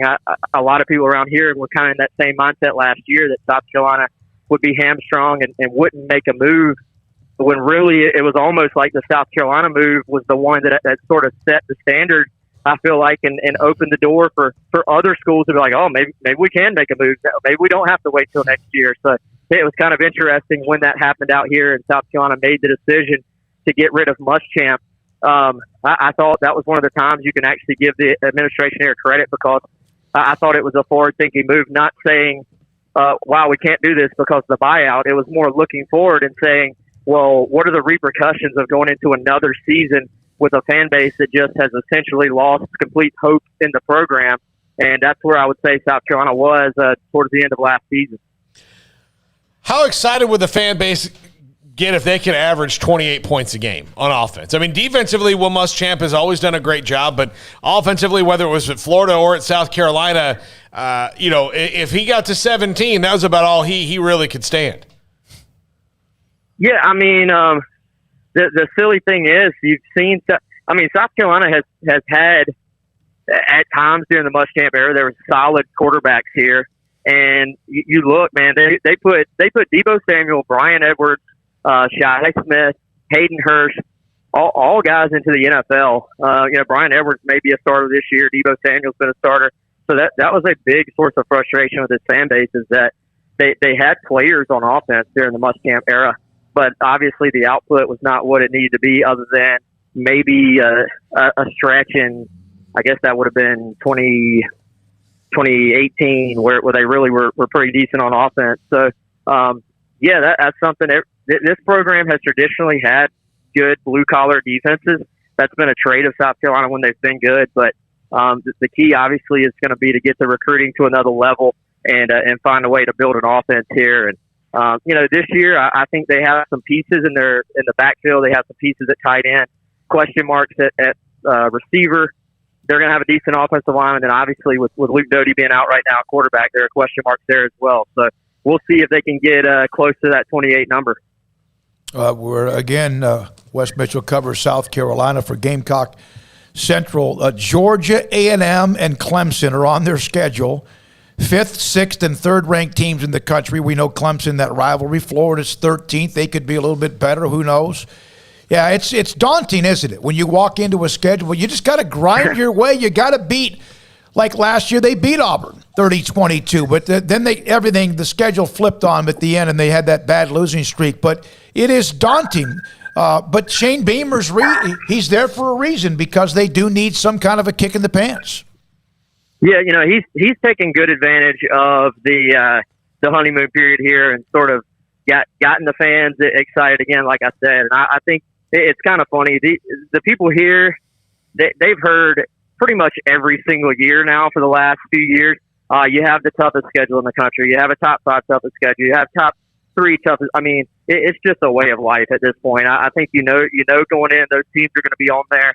I think the key for South Carolina is going to be to put themselves back in a position to where you're consistently beating a Kentucky, beating a Missouri, beating a Tennessee. If you can get above that point, then you have enough other built-in wins on the schedule where you can start to get to a bowl game. If you look at it from like a mathematical standpoint, every year, those teams I talked about, Missouri, Kentucky, Tennessee, those are the keys of South Carolina getting to that 6, 7, sometimes 8 win margin. And then I think the thought is that's when you can start to sort of build here, recruit a little bit better. The in-state recruiting picks up for you a little bit, and then you just put yourself in a position to compete for the East. I think in general, everybody wants to win the things, but the fan base here for the most part is pretty happy when you're competing for the East, which is where South Carolina had gotten under Spurrier, to where you may not be favored to beat a Georgia every year, but you're in the game with Georgia and you have a shot to knock them off. So to me, that's the next step. If you're going to sort of look at the progression here, the next step, you're not going to just jump into the SEC title game, but can you get to that point where you're in the conversation for the division and then try to go from there? So, Wes, as you mentioned, the quarterback position right now a little bit up in the air due to injury, but there was the unique story of Zeb Noland, and I know he's going to be talking to the media this week, or I think even tomorrow, in fact. How unique of a story is that from your perspective, and where does he sort of fit in this puzzle piece of the quarterback puzzle at South Carolina? Yeah, it's kind of funny, y'all. It went from kind of like this just cool story to hey, Zeb Noland may start. That's actually not far-fetched right now. You have him and Jason Brown, another transfer in, that are in the running, I believe, for the starting position for Game 1. They play Eastern Illinois, which is a team South Carolina will be heavily favored against. They play ECU at ECU in Game 2. They'll be favored in that game. a lot of discussion has been around just a quarterback that can get South Carolina in and out of the right plays, can manage the game, can manage the offense, can lead the huddle, and get the ball to these running backs. So it has not been decided yet, but I'm here to tell you all that Zeb Nolan is actually very, very firmly in the conversation to start game one for South Carolina if Luke Doty is not available to get. It's a great story. It is. I love the chat room that we have on our YouTube channel, 365 Sports. Here's one. South Carolina, despite the struggles, is 17th in the country and averaging 78,000 for home games. Their stadium, I believe, is like 80,000, so it's near capacity. But here's then the negative, from Caden. He goes, the problem with South Carolina is if they do go to divisions, Alabama and or Auburn could end up in the East and Missouri goes west. I mean, that's, oh, Lord, right? Yeah, that and you know what? South Carolina fans are probably shaking their head, probably not shaking their head no, but shaking their head yes, saying that's probably what the SEC would do to us, because there's this constant thing here about how South Carolina kind of gets, how do you say, screwed with those decisions. So that would be, a lot of people here would be saying, yeah, that's par for the course, huh? Hey, man, great stuff, Wes. Thanks for your time. Congratulations on what you're doing with Gamecock Central. We'll hope to have you on maybe during the year with a nice upset, or maybe they get some momentum. We'll see. Yeah, anytime, guys. You'll have a good one, okay? I appreciate it. That's Wes Mitchell, Gamecock Central. They open up with Eastern Illinois, East Carolina, then fifth-ranked Georgia, their opening conference game. 2-0, and then we'll see. We'll see how that goes starting in week 3. And I don't really, like some of these schools now, with the way things are with the FCS or FBS and who is what or whatever, you never sometimes know about some of the teams that can jump up and who they've been. When, for example, last year, Eastern Illinois was 1-5, but it's hard to explain how last year and who they've been before. They weren't very good 2 years ago. So, yeah, get a couple of wins if you can and then go from there. I know what you're trying to say, but they're not Lafayette. They're not a team that you scheduled with an automatic win, and then all of a sudden you actually have to play them, and they're far better. No, I mean, that's not Eastern Illinois, so that's not going to be a worry. And look, one of their non-conference games is Troy, and that's not a gimme either. I mean, look, Neil Brown got the West Virginia job because of what he did at Troy, and I don't know where they are right now. He's not there now, but I mean, like, again, that's not a program that, probably just a gimme. And Tennessee's probably a toss-up there. I mean, they lost almost everybody to the transfer portal. Like, they gave to the transfer portal and didn't really get back in it. And, outside of that, I mean, Vanderbilt maybe, but their last games are A&M, Florida, Missouri, Auburn, and Clemson. Auburn's going to be pissed about last year, and it's going to be tough for them. Yeah, Troy does have some pretty nice talent. It seems like their skill position, but they've been down. Neil Brown left, and things have gone a little bit different. That's why he's now at West Virginia. 2018, of course, they were very, very good. I think they ended up going 9-3. All right, when we come back, a couple more notes. J.J. Joe, former Baylor quarterback, we'll get his thoughts about some of the college football landscape, among others. I got a little nugget with the NFL. This is meaningless, but it's I love little nuggets, little things that mean nothing, but they're interesting to me. So the Ravens won their preseason game. They beat Carolina and Matt Rule 20-3. That is their 19th consecutive NFL preseason victory. 19 in a row. Preseason wins and losses have rarely ever meant much. You remember the Cowboys in '89, Jimmy Johnson, they won every game and then they went 1-15. Sometimes you don't win a game and you can go win the Super Bowl. They've won 19 straight. And I said, okay, I have to know. Who was the last team to win NFL 19 consecutive preseason games? Dates back to 1959 to 1962 with Vince Lombardi and the Packers as they started to develop their dynasty. That surprised you guys that Vince Lombardi was going to win no matter what game it was? Now, things are different now. But 19 straight by the great Packers of 59 and 62.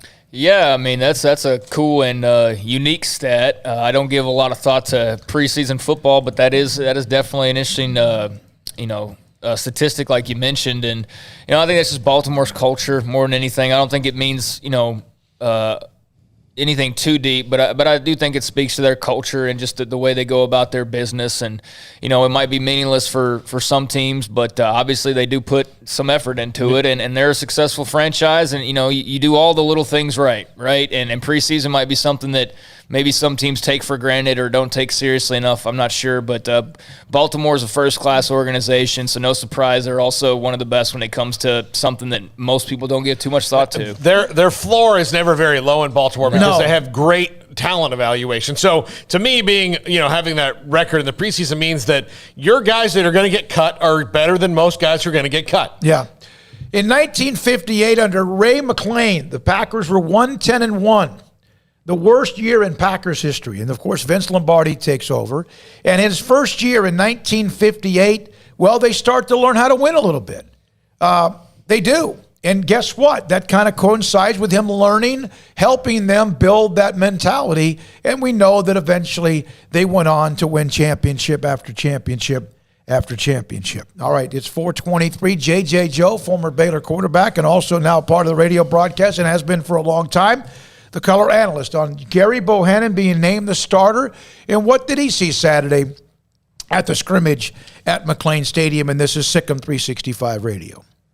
Ideal MRI, idealmri.com in the Central Texas marketplace. Dr. Rob Maxey, Dr. Max LeBlanc. These guys understand when you need something that shows why you have pain. And they wanted to be the option for you. You can sit there and, of course, your surgeon's going to say, or orthopedic surgeon, say, hey, we need to get a better look at your shoulder, your knee, whatever it might be, a muscle or a ligament. And, man, this idealmri.com done an unbelievable job in making sure, one, to have state-of-the-art technology, Al LeBlanc and Dr. Maxey, but number two, helping you save tons of money. For example, getting an MRI from Ideal MRI is $497 or less every single time. Not $497, then $1,500. $497 or less every single time. Average MRI is $1,100.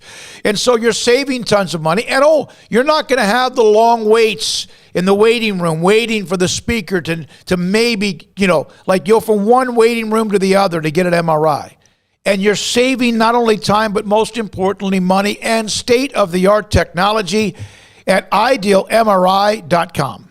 At Baylor University, students find their place to shine. They're faithful friends and inspirational leaders. They're championship teammates and independent thinkers. They're on the cutting edge of high tech and in the halls of history. If you want to make the world a brighter place, you can. And if you want to shine in your own way, you can.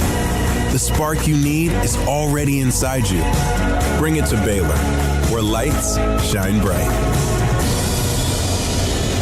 At Impact Research Institute, we can help you identify if you have non-alcoholic fatty liver disease and measure for liver stiffness or scarring. If you or a loved one has diabetes, high cholesterol, hypertension, obesity, or concerns about your liver health, Impact Research Institute may be able to help by providing liver health screenings quickly at no cost, physician counseling, and opportunities to qualify for clinical trials. Visit us at impactresearchtx.com for more. Escape the mundane with the responsive power and exhilarating agility of a new Cadillac from Richard Carr Cadillac. Smile behind the wheel again in the supercharged sophistication of a CT4 or CT5 sedan, or the sporty and spacious XT4, XT5, or XT6 lineup of SUVs. Starting at only $33,395, the Cadillac of your dreams is waiting now at an affordable price at Richard Carr. Test drive from the expansive selection at Richard Carr Cadillac, or let us bring a test drive to you. Go to richardcarcadillac.com to schedule a test drive today. Hey, this is Bryce Petty, former starting quarterback and two-time Big 12 champion, and I know firsthand the importance of being in top shape both on and off the field. So listen up, men. If you're feeling beat down day in and day out and looking for that high-performance edge that separates the men from the boys, then look no further than the Petty Clinic Low T in Waco. Petty Clinic is a comprehensive men's healthcare clinic with an atmosphere catering to men. Board-certified Dr. Kent Petty has a special interest in offering the highest quality medical care to men of all ages. Some of the services offered include include screening and treatment for low testosterone or thyroid, infertility, high blood pressure, diabetes, high cholesterol, sleep apnea, while offering comprehensive wellness exams and complete men's health lab panels. High performance men, remember, it's not just a Petty thing. This is Bryce Petty, encouraging you to reach out and Google search Petty Clinic Low T or go to pettycliniclowt.com and get your complimentary lab screening today.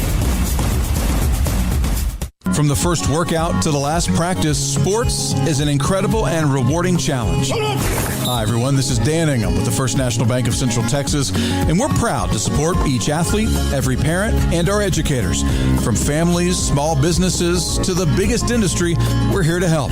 With remarkable products like mortgage lending, we've got banking ideas that fuel big dreams. The First National Bank of Central Texas. Familiar faces making local decisions. Member FDIC, Equal Housing Lender. Life is back on, sports bettors, and BetUS has your NBA, NHL, Major League Baseball, UFC, PGA, and yes, NFL betting lines up for their 27th year and live betting on all of it. Log into BetUS.com or call 800-792-3887. That's 800-79-BETUS. BetUS for 125% bonuses with promo code SICK'EM125. Customer service pros are ready to get your phone, social, and online sports betting kickoff started now. Play with the proven mainstay in the industry. BetUS. You bet, you win, you get paid. BetUS.com. Use promo code SICK'EM125. One size fits all. That may be all right for an adjustable belt or cheap sunglasses, but when it comes to your financial needs, no one wants a one-size-fits-all strategy. Ben Erlinson, your Edward Jones financial advisor, knows that his most important goals are yours. That's why he takes the time to understand your needs, knowing you. That's how Edward Jones makes sense of investing. Ben Erlinson, 100 North 6th Street in Waco, 254-759-8533. Edward Jones, member SIPC. Welcome back to Sikkim 365 Radio.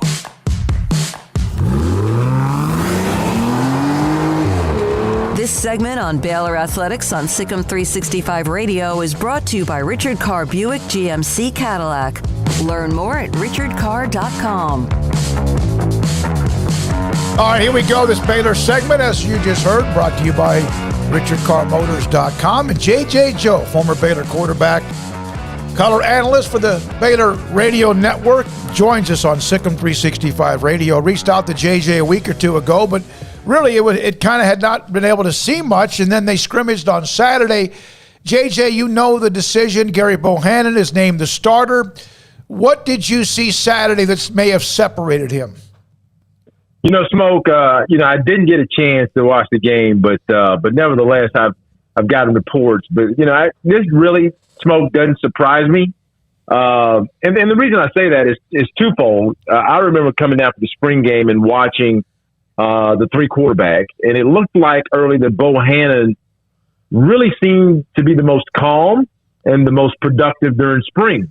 The question I think I had for Bohanon was, would the coaches see the progress in the passing game? And I think, they just wanted to make sure, I think, that he continued to show what they've seen before, that maturity and that commitment and all that stuff to be named QB1. JJ, how much of this has to do also with the offensive line being the biggest question mark and Bohanon being the most athletic of the group? And I think that's the nail on the head. I think there's two things. One, the line. And I think, and I'll say this, I really believe last year there was a couple, there was not only just kind of maybe some mismatches in skill or some development needed, but then I thought the scheme didn't match the talent of our guys. And I'm hoping that changes this year. And then I believe the second thing is that when you have a defense that showed itself last year, or the last couple of years really, that they're going to probably be pretty elite. Even in this, what we call offensive era, you want a quarterback, number one, that won't turn it over. And then number two, that if some trouble happens, he is less likely to let it loose and get a ball intercepted, and he'll probably go for it and run it. And I see Bohanon pulling it down, running for 5 or 10 yards or 7 yards, and then lining up to run another play. JJ, what have you made? What have you picked up on as far as just this new offense in general? I think it feels like whoever they went with, the offense was going to look a little bit different, more suited to their strengths because all these guys seem to have different strengths. So what does that tell you, or what have you taken up or taken away from this new offense and obviously how Gerry fits into this? Yeah, the wide gap scheme, and I've watched quite a bit of BYU tape and just trying to make sure I understand. I like the multiple look. I like the use of tight ends. I like the use of different personnel and the multiple looks that coach tries to give. It's not very complicated. I think he says it's not very complicated. They just try to execute it very well. So I really believe that Gerry being a very mobile quarterback that has improved his passing. That, to be frank with you, he's predisposed not to turn it over. I want to go back, and I'm not calling him this because I think, Griff was special. But the one thing that impressed me about RG3 was that he just didn't turn it over. And it amazed me that, as much as I turned it over, that this young man would play and not turn it over. I think Gerry fits that mold. And then, he may turn it over by getting hit and fumbling. But I believe he is less likely, if it doesn't seem clear to him, to put the ball at play and at risk. And so I believe this offense will use him and use his legs. They'll use that multitude of running backs. Hopefully they're helpful. Hopefully they are all healthy. And then I think this line will benefit from Gerry being able to make plays even when they make a mistake. So I like how multiple the offense is, and I like that they went ahead and picked Gerry, and they're going to give him a chance. But I think that, if he doesn't come along, I think they all may see some action sometime this season. So how important is it that they think, or it appears as if, because Friday Dave Aranda said they didn't know. If they had played on Saturday, he didn't even know if he would have known who the starter was. So he obviously did something to validate it. How important is it to get this out basically 2 work weeks ahead of your opening game? It's essential, Smoak. I mean, if you've been around here and you're talking about, I don't know who the starter is, that means somebody had separated themselves. Mm-hmm. So in the scrimmage, it appears that Gerry must have separated himself. And I believe they had an inclination. And it was just an inclination of, let me see if Gerry will go out here, execute the offense, protect the ball, and have, some level of success. And we can't forget the fact that we're expecting this defense to be elite. And if I just go back, I believe that the future may be in drones or shaping. I think most people probably feel that way. I believe I like Zeno, but the one thing that I was scared of during the spring that I saw during what I would call standard scrimmage is he put the ball at risk a little bit more than I bet you. I know Coach wanted him to. I talked about I bet he wanted to. So when you have that and you have an upperclassman that may put the ball at risk and you have a defense that potentially has the possibility to be elite, Bohanon, to me, to go ahead and make that announcement, let him have 2. Remember, he hadn't really, as he started, 1 game, I think, maybe 2. Because I think Charlie got hurt. I believe maybe he started 1. I may be misremembering that guy. I don't know if he ever even has started a game, Jay. I may be wrong too, but I don't know that he has. Yeah, you may be right. So really, from that perspective, I think that to get him in the huddle, everybody knows, hey, you are the one that's going to start. You're QB1. It helps him for the next couple of weeks, and it also helps your offense, your linemen, your receiver. Everybody knows, okay, Bohanon is the guy we're going with. Let's focus on getting him ready and getting ready for the first game.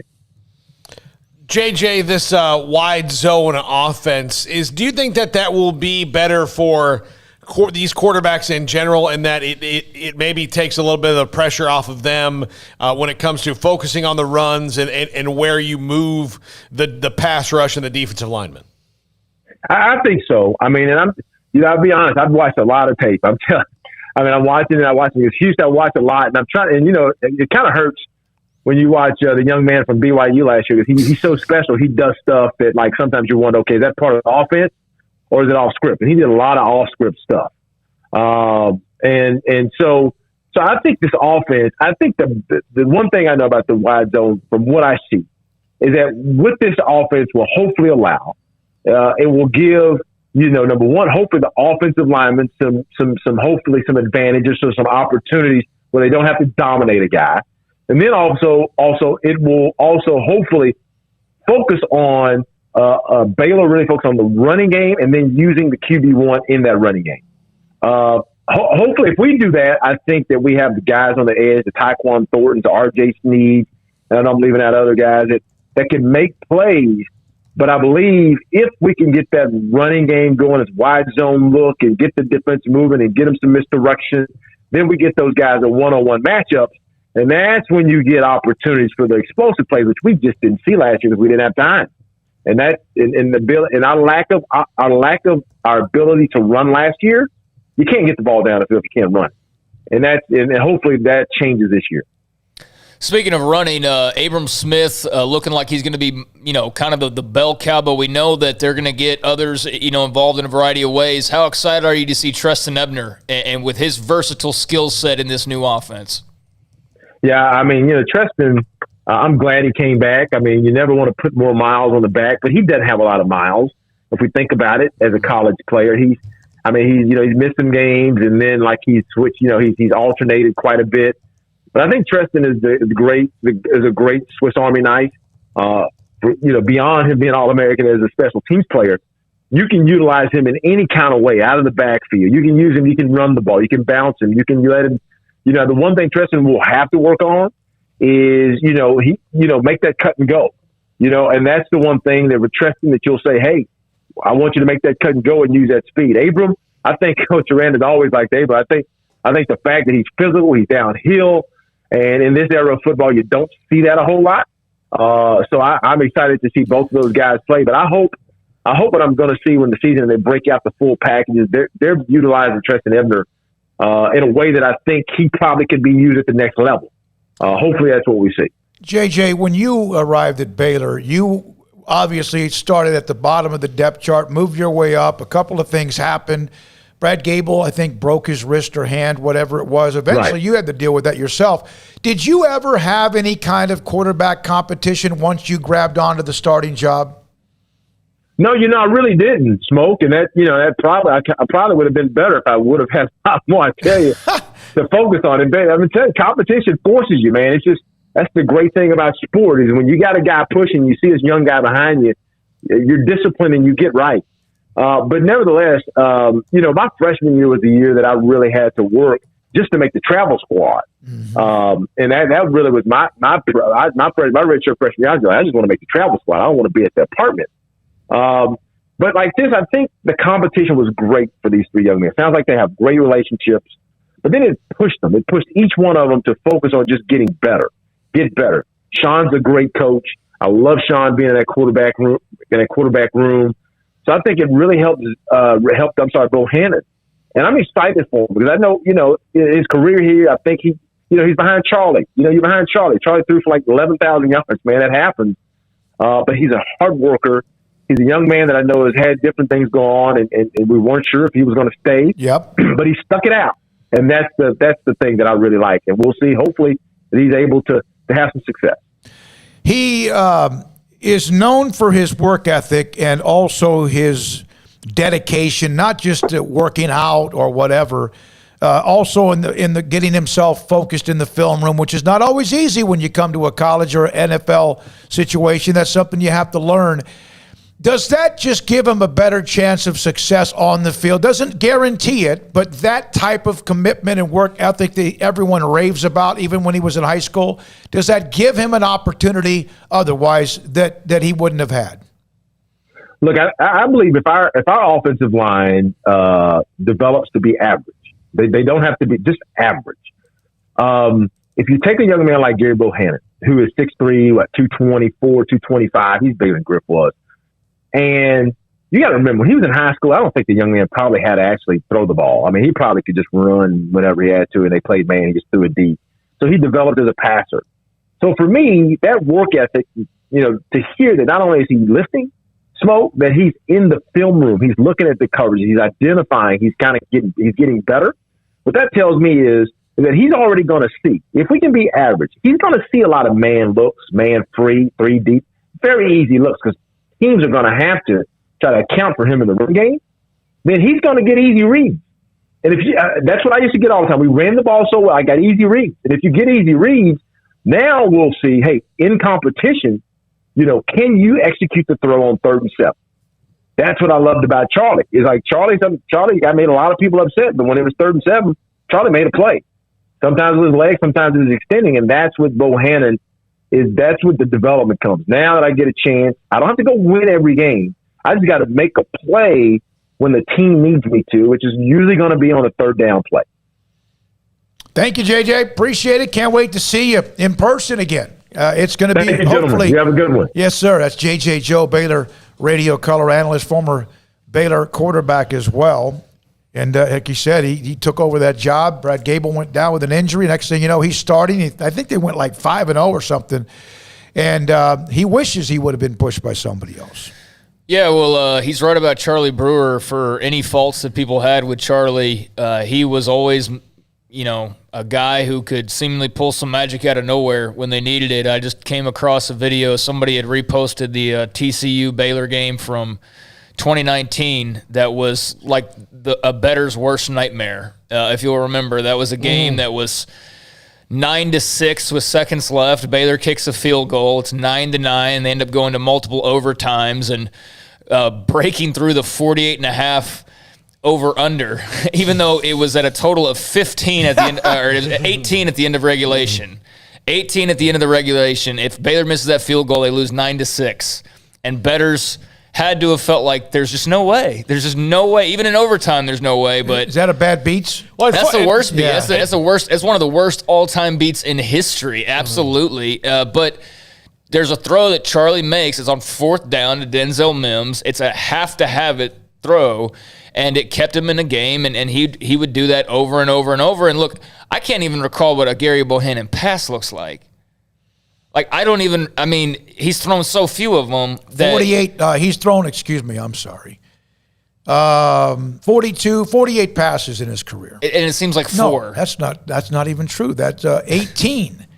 18 of 38 passing. 48 was he has more rushes than he has attempts passing. Okay, so there you go. So, we've seen so little of his actual arm talent, and what we have seen are short little passes, here and there, but a lot of times he'd come in the game and it's just like quarterback run and just right up the gut to run into a wall. So we have so much to see from him that we have not seen yet, and not many people are built like Charlie Brewer when it comes to those special throws, those special moments at the end of the game. How many times did he rally them down when it just looked like there was absolutely no chance? Now, the frustrating part was that they put themselves in that position week after week after week. It's almost like Charlie had to be down 3 touchdowns in the 4th quarter to focus.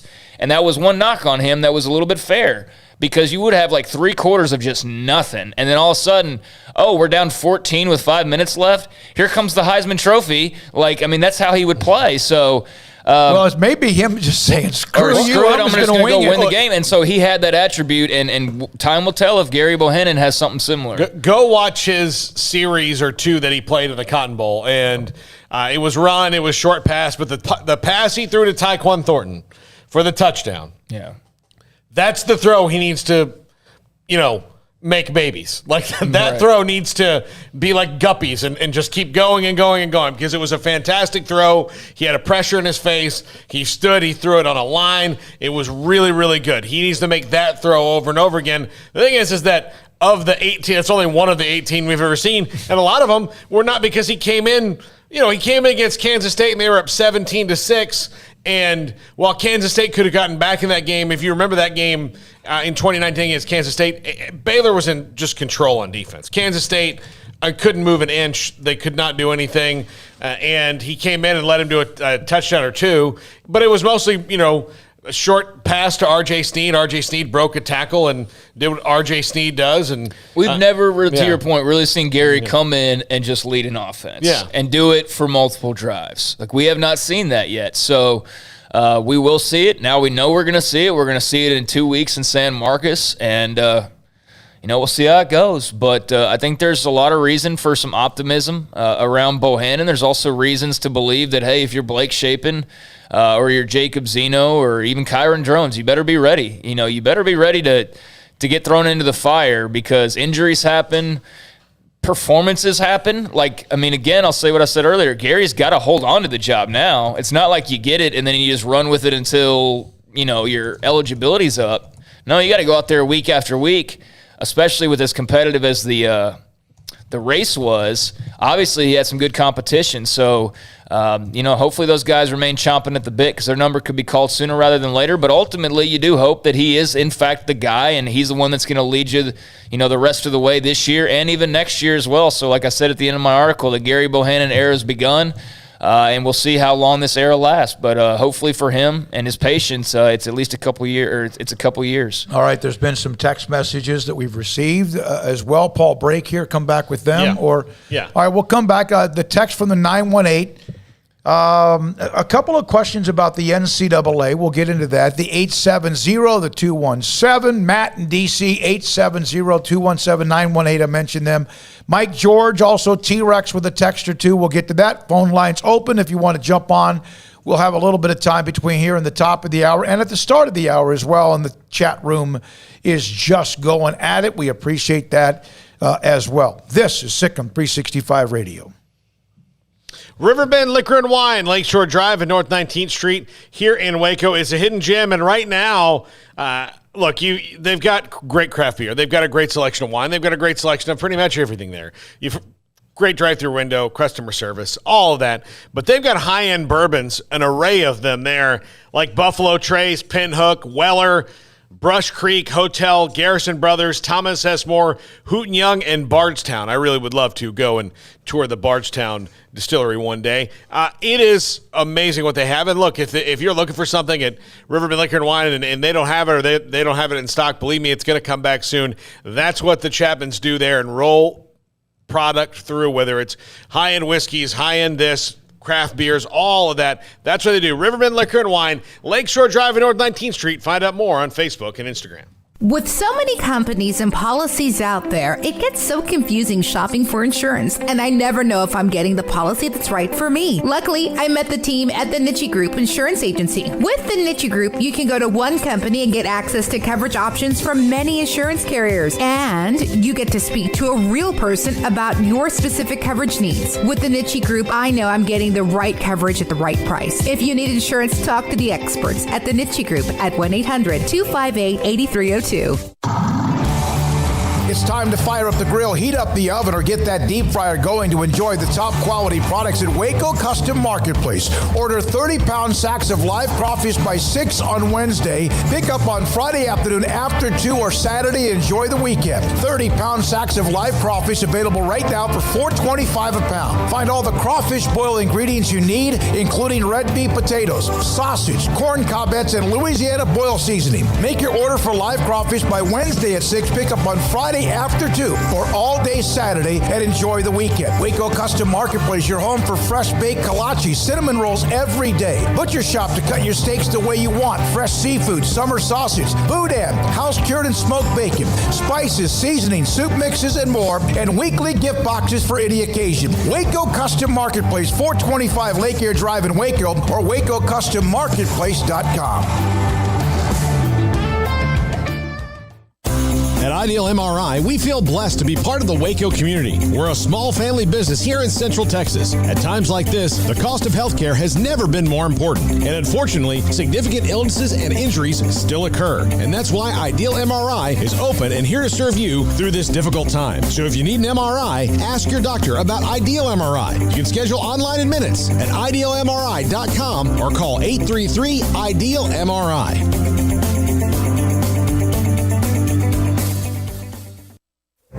Stepping into a new pair of boots is great, but stepping into the boots of a U.S. Army officer can also add confidence and leadership skills to your son or daughter's career path. There are more than 150 occupational specialties to help them find the best fit for their future. See all the things your son or daughter can achieve in our boots at GoArmy.com.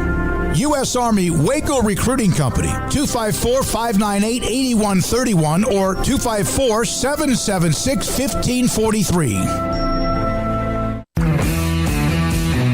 At Marco's Pizza, get craveable pizza made the Italian way with dough made from scratch, an original sauce recipe, 3 fresh signature cheeses, and premium toppings you love, served hot and safe. Right now, you can get unlimited medium one-topping pizzas for just $6.99 each. Why stop at just one? Order with your app or at marcos.com for curbside, carryout, or delivery today.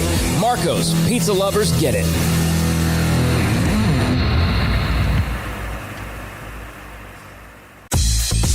Southwest Sports Medicine and Orthopedics, the team physician of Baylor Athletics. Our doctors specialize in the diagnosis and treatment of any and all sports-related injuries, celebrating over a decade of service in Central Texas. Our doctors are equipped to handle a wide range of issues, whether it's your foot or ankle, orthopedic spine care, your hand or wrist, knee and shoulder pain, or if you're in need of our arthritis or total joint clinic. Come see us at the new Baylor Scott and White Ted and Sue Getterman Sports and Orthopedic Center. Trusted doctors that Baylor trusts, Southwest Sports Medicine and Orthopedics. Our goal is to get you back in the game. This is Sikkim 365 Radio. Text us at 254-339-1122. The Sikkim 365 Radio text line is sponsored by Riverbend Liquor and Wine, with the most extensive variety of craft beer in Waco. A hidden gem on Lakeshore Drive and 19th Street.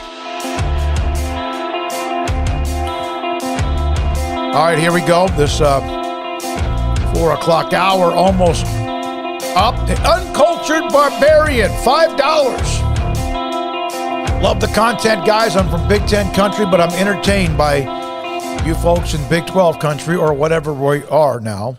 Are there cultured barbarians? Are there barbarians that eat with their pinky up and know which one the salad fork is? I just want to know. Yeah.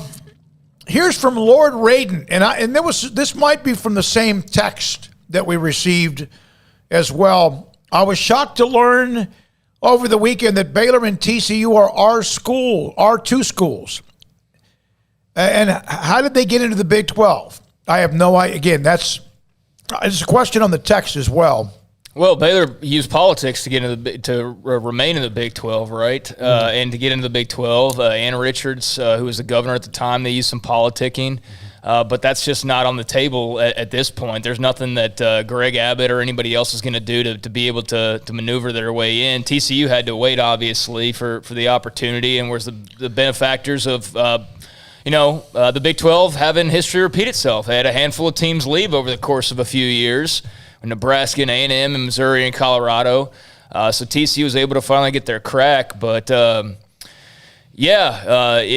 was tough to get a spot at the table, and now it's going to be tough to find a chair with these musical chairs going on right now. I think that as well, I believe that Baylor is focused or moving towards the research, the grants and stuff like that in a certain way. I don't know the level. If you're a Baylor alum, text us, call 254-339-1122. I've seen this discussed on the premium message boards, but to me, I went to Stephen F. Austin. And so nothing wrong with that. I love my alma mater, but I know that there's times like, wait, why aren't they this? You hear about Nebraska, the Big Ten, they were AAU, and now then they lost it, even though they're a part of a high academic standard conference. And I don't know really all of what that means, but it's nice to be able to say that as a university. And it has made a difference in some ways when it comes to where you are academically and how some conferences might look at you as well. Now, from the 918, I don't know if I can read all this, Paul. Let me read it's not a single period, and there's 12 lines. And I had fun with him, the 918. My questions about the NCAA current standing of what it can do and can't. Doing so, the NCAA doesn't have a governing hand or can't issue any sanctions or control. What this deal might be doing with alliances also would stop a J. Paul Getty, a Howard Hughes of such Elon Musk from wanting to start a network. I think some of those people are gone.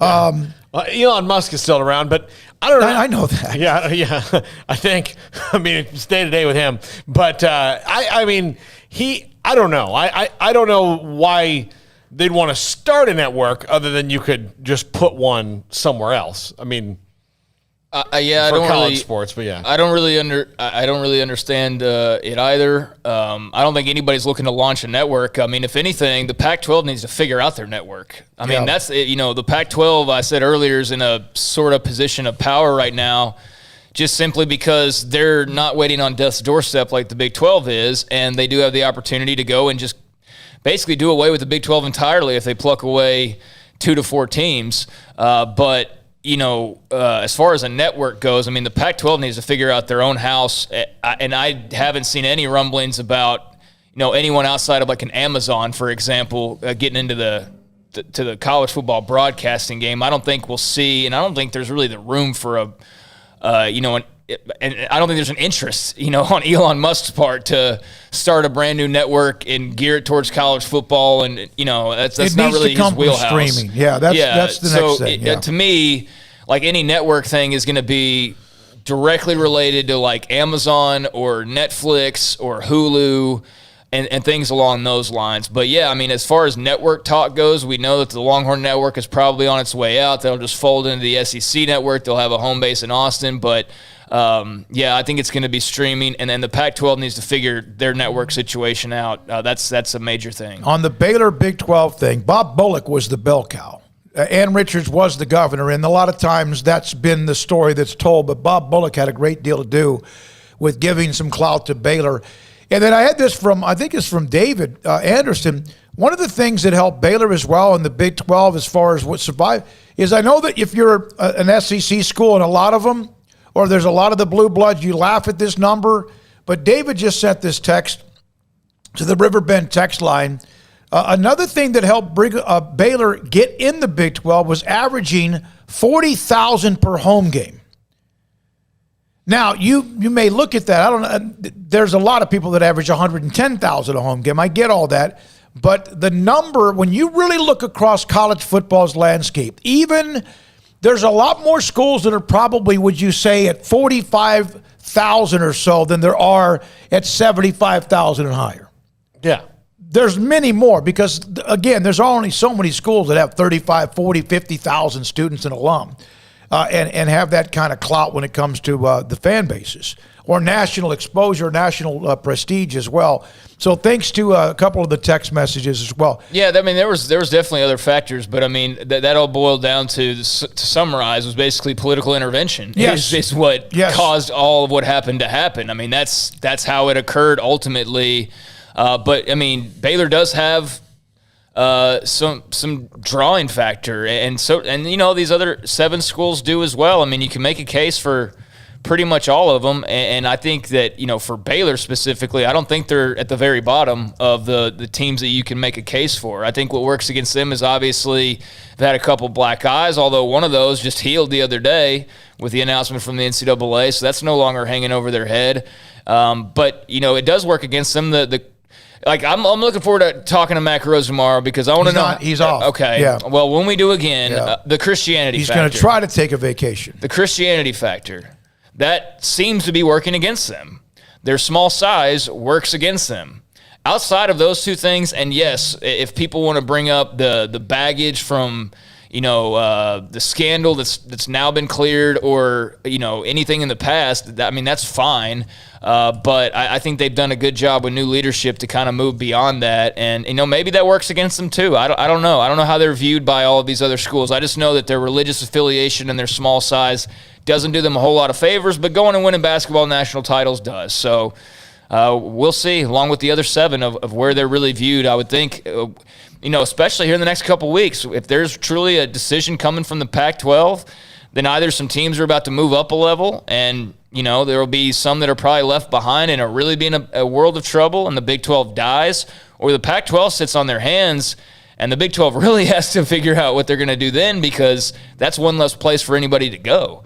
And they're not all going to drop, willingly down to a non-Power 5 level if they don't have to. So the Pac-12 comments that Kliavkoff definitely didn't have to make, now he's got to follow up on those in the next couple of weeks, and that will tell a lot about what happens moving forward. Yeah. All right, it's 5 o'clock. We take a break. 5 o'clock hour coming up. We'll also hear from, we'll have Paul's top 5, in an hour. We'll open the lines back to you. 254-339-1122. A couple of notes in college football and more. Sikkim 365 Radio. Petty Clinic, LOT.com. Dr. Kent Petty can help you become the high-performance man that you used to be, want to be, and need to be. Maybe all of the above. 1 out of every 3 men have symptomatic issues of low testosterone. What is that? That's inside your body. This is for men. And it does, in fact, your testosterone level drop as you get older. Not everybody, 1 out of 3. What does that do? It could hurt your energy level, could hurt your sleep habits, and also could hurt your sex drive. It could hurt all 3. 1 or 2 of those 3. Dr. Kent Petty, this is what he could do. Go online, pettyclinicalot.com, left-hand corner, email and phone number. Contact them. Tell them Smokey sent you, and he will set you up to get lab work, get your blood work, your lab results, and see where your testosterone level is. And if it's too low, he could put you in a program to increase your testosterone level so you can become the high-performance man that you used to be, need to be, want to be, and that is a good thing at pettyclinicalot.com.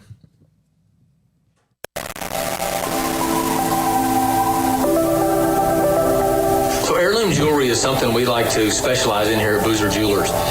You know, if you'll take a look in your jewelry box, I'm sure there's a lot of things in there that you don't wear or don't use. If you bring them into us, we can do several things with it. We can custom make you a new piece out of that jewelry.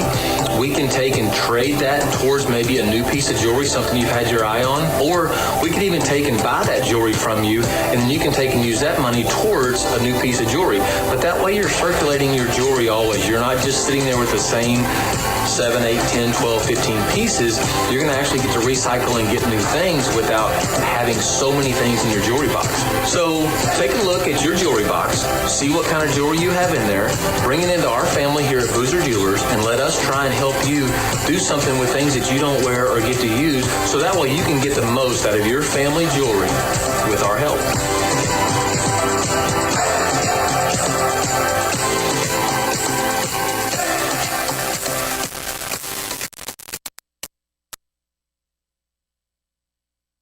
Grant Dideker, under the umbrella of Texas Farm Bureau Insurance, McLennan County agent, but you yourself represent your own business, what you do with customers. What separates you think, from everyone else? I'll educate, let them buy. I'll sit down, go over all the coverages with them, go over everything, make sure they understand it. In case they need to use it, they know what they have, fill in any holes that they may have, or take any excess away that they may not need. Your personality, who you are to customers, some people have different personalities. How would you describe yourself? My dad was a coach and teacher. My mom was a teacher, for a few decades each.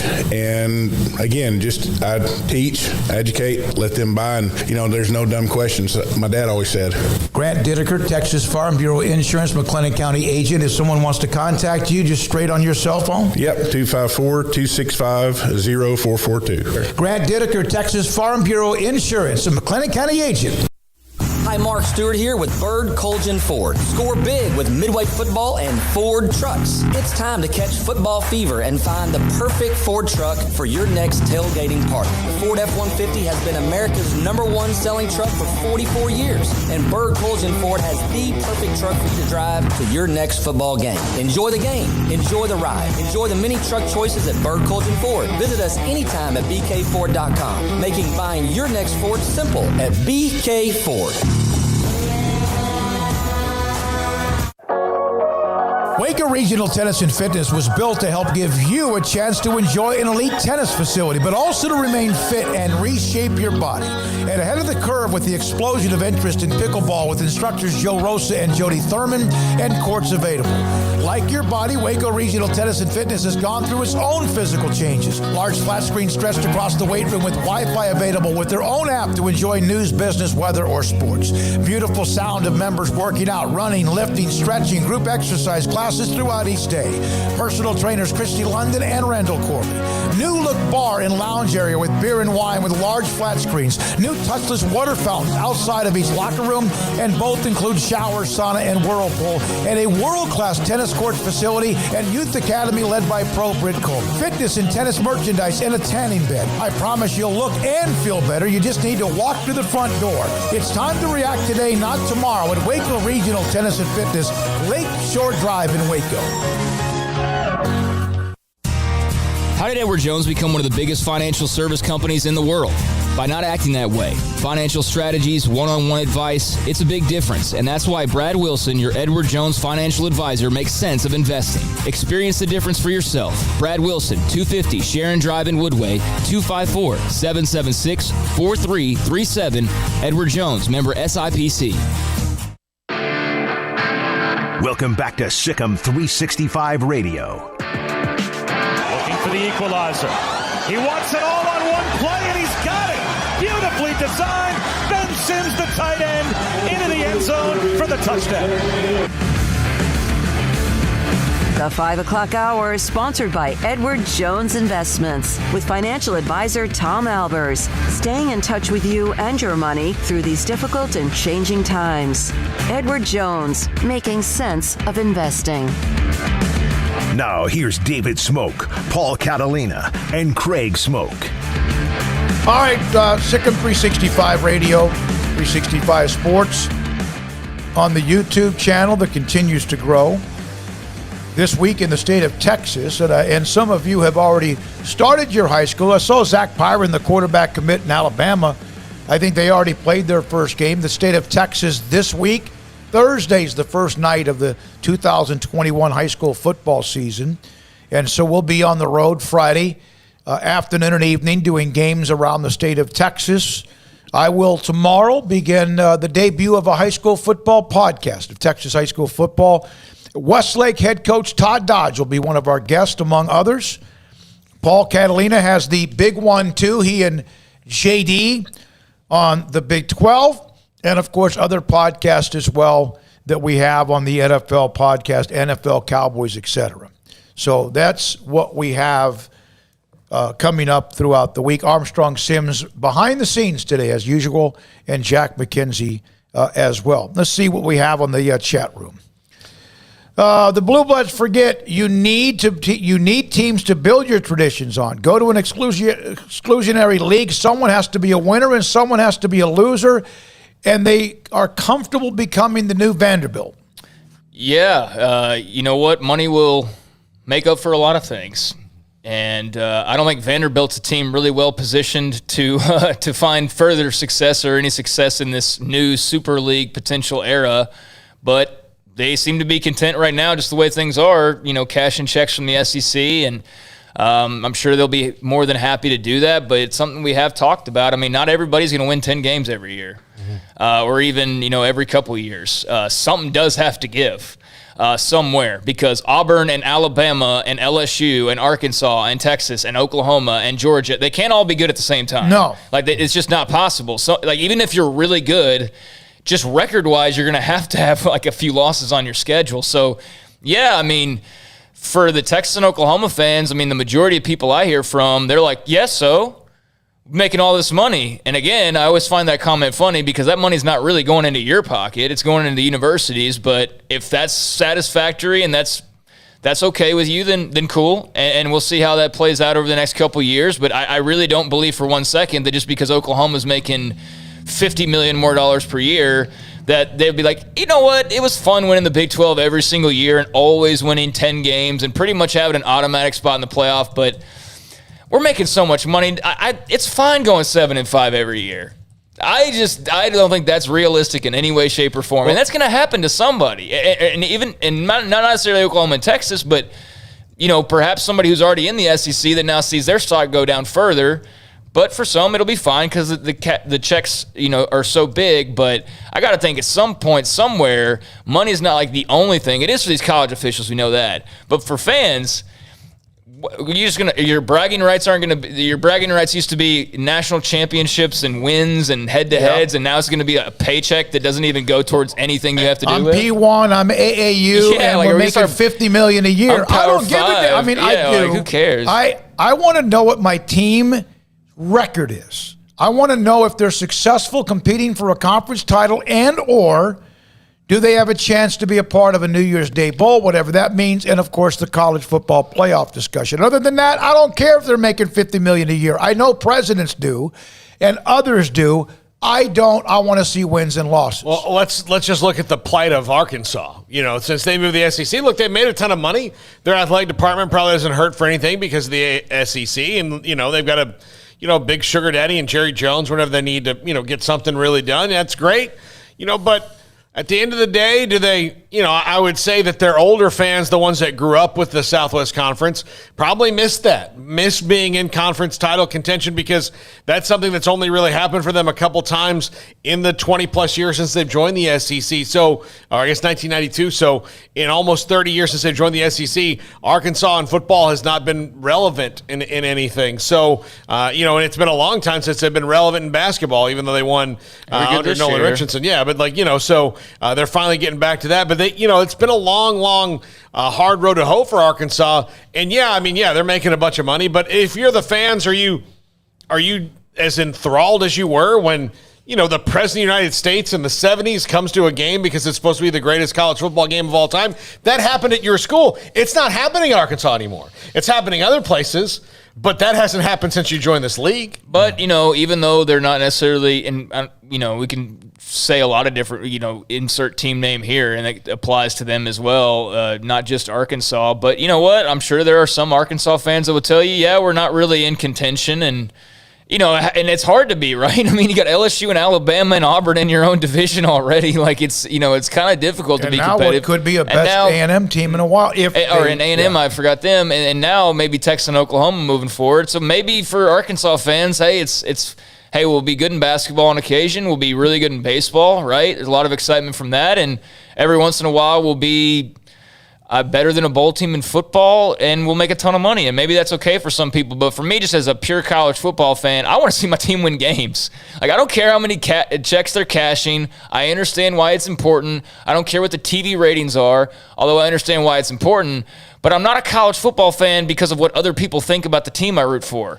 I'm not a college football fan because of what ESPN thinks. I'm not a college football fan because the school I root for made $100 billion. I'm a college football fan because of tradition and rivalries and growing up watching a team and the players that came through that program and all of that. So, I guess it's just to each their own on this new future. You're going to potentially see your team not win as many games, but you'll know they're making a lot more money and they'll be stable, and that'll be good for people. Well, the NBA and NFL and Major League Baseball all have revenue sharing to some degree, but are you really touting the horn as a Baltimore Orioles fan because the AL East usually has a good team in it? No. I mean, I know it's professional, but again, there's revenue sharing, and Baltimore fans never see that. They just pay into it. Like they want to go, yeah, you'd rather see the Orioles win. You'd rather see your team win because you're not seeing any of the money. Never. I don't know if the University Alive would be like, guys, you guys have been great. We're going to pick a fan and give him $1 million.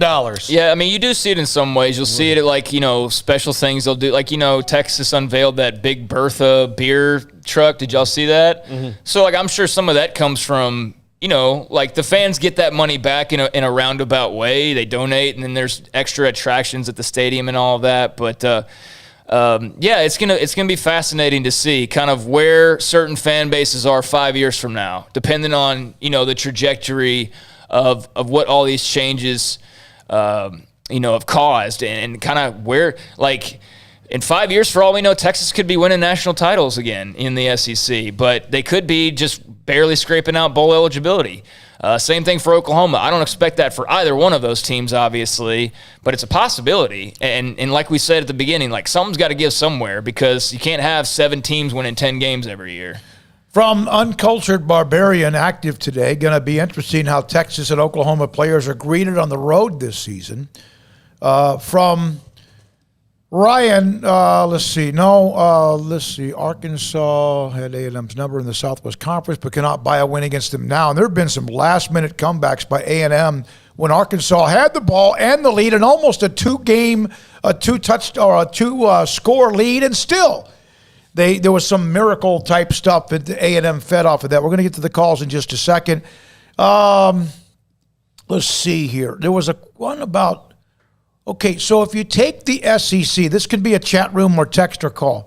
If you take the teams currently in the SEC, and right now we know who the power, like who's the upper level, whatever, and it's cyclical at times, who among those who have been competing for division titles might be affected the most with Texas and Oklahoma entering the conference? You may say neither one, but Oklahoma's going to beat some people, and Texas eventually will get their they'll be okay. I think that, again, but if the answer or question was who among Texas and Oklahoma will suffer the most initially in the SEC, I'd say 95% of the people, even Texas fans might even say it'd be Texas, that will be a game or two less as far as in the win column, and who knows how that might go. I don't know.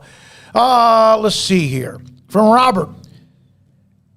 Expand the West, stabilize, get your eyes in Texas while picking up the Mormon revenue and eyeballs in California, talking about, I think Robert's talking about the Big 12. Sit in hover mode to see what else goes on. Well, that's the thing. I mean, the geography doesn't matter when it comes to these conferences, but I think the eyeballs do. And so you do have a handful of Texas teams out there right now for the taking. The ACC doesn't have any Texas representation.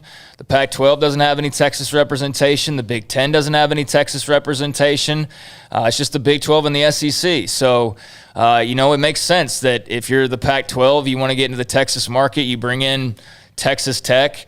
Or if you're the ACC, maybe you bring in a TCU or whatever. So, I do think that is one thing that plays into. But, none of these teams, I understand Texas Tech's got a massive enrollment and all of that. But I think, if you start to throw academics in there, well, that knocks them down a peg. And you can do that all across the board. Okay, Texas Tech's the largest. All right, now let's do academics.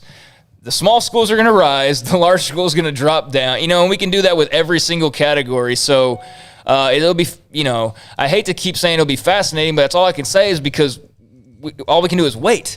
We have to wait and see. And so I'm just, all these ideas in my head of what it could look like and who could move where and all that. I just want to see it at this point, but we're going to be waiting a little while longer. All it matters is what you can sell to the network contracts. Yeah. So that's all that matters. Here's one thing on the academic part from the 217, having a pretty good discussion with him.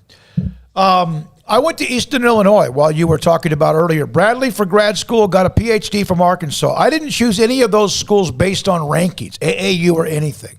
I could have gone down the road, the University of Illinois Champaign, didn't care. So I don't care. I just made sure I got my PhD from an R1 flagship school. Conferences take ranking and standing big in memberships. Football isn't the center of the universe. Geography matters in other sports.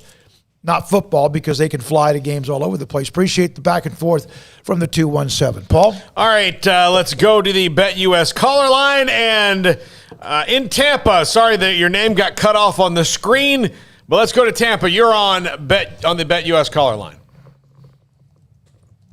Cecil Brown from Tampa. Hey, what's up, Cecil? Cecil? Baylor quarterback. Go ahead. Beg your pardon? No, say that again. Okay, on the Baylor quarterback. Yeah. The first up, first out. This guy will probably be good and do good, but a lot of these quarterbacks, when they first get in, they do a lot of things that the coach doesn't really like, and he'll have these other quarterbacks ready to go, and they're excited about playing Texas and playing Oklahoma this year, and the fans are going to boo the hell out of these visiting Texas and Oklahoma players. And that's all I got to say, guys. Great show. Love your show. Thank you very much, Cecil. Appreciate your time from Tampa. For as much as we don't know Cecil, we do know there are going to be boos. There will be boos. And there are anyways for those teams. And I don't think Texas and Oklahoma are affected by that. They're used to that anyway in a lot of ways. But no, there is going to be some there's going to be an extra personal nature, I think, for a lot of people with the Big 12 football season. And, we still don't know, like, is this the last time you see Texas come to your stadium, or is that going to be 2 years from now? I think most people are just banking on this being the last year, but we still got no indication that that's actually going to be the case at this point. But yeah, Cecil, if anything, it does add some spice to the Big 12 conference schedule and some spice to already pretty spicy rivalries. I'm sure the folks and I don't know exactly off the top of my head everywhere that Texas and Oklahoma play, but I know the folks in Ames and Morgantown and Waco and everywhere else, they're going to be ready to boo the Longhorns and the Sooners more than normal, because they normally do it anyways. Yeah, we do know this, that both Oklahoma and Texas, but hell, also Iowa State, they play. Texas Tech, they play in Waco. So that Baylor and Texas and Oklahoma game, and who knows who any of them are. We do know for sure. We know what Oklahoma is. We're not sure. Speaking of that, then we go back to the calls, 254-339-1122. TheAthletic.com, we have a lot of their writers on. 20 college football writers. Odds to win the Big 12 championship, not a surprise. Oklahoma, Iowa State, 1 and 2. And then Texas, Oklahoma State, and TCU, 3, 4, 5, all with the same odds. Here's something that's kind of cool, and I'm not surprised. Who will win the Big 12 championship game? Oklahoma, 14 writers said, 6 said Iowa State. When Craig filled out his preseason poll and put Iowa State 1, there were a few people kind of barking a little bit. as 20 college football writers think that Oklahoma State this year. One in particular that never needs to be one barking ever, put it that way. Two teams that will meet in the Big 12 championship game.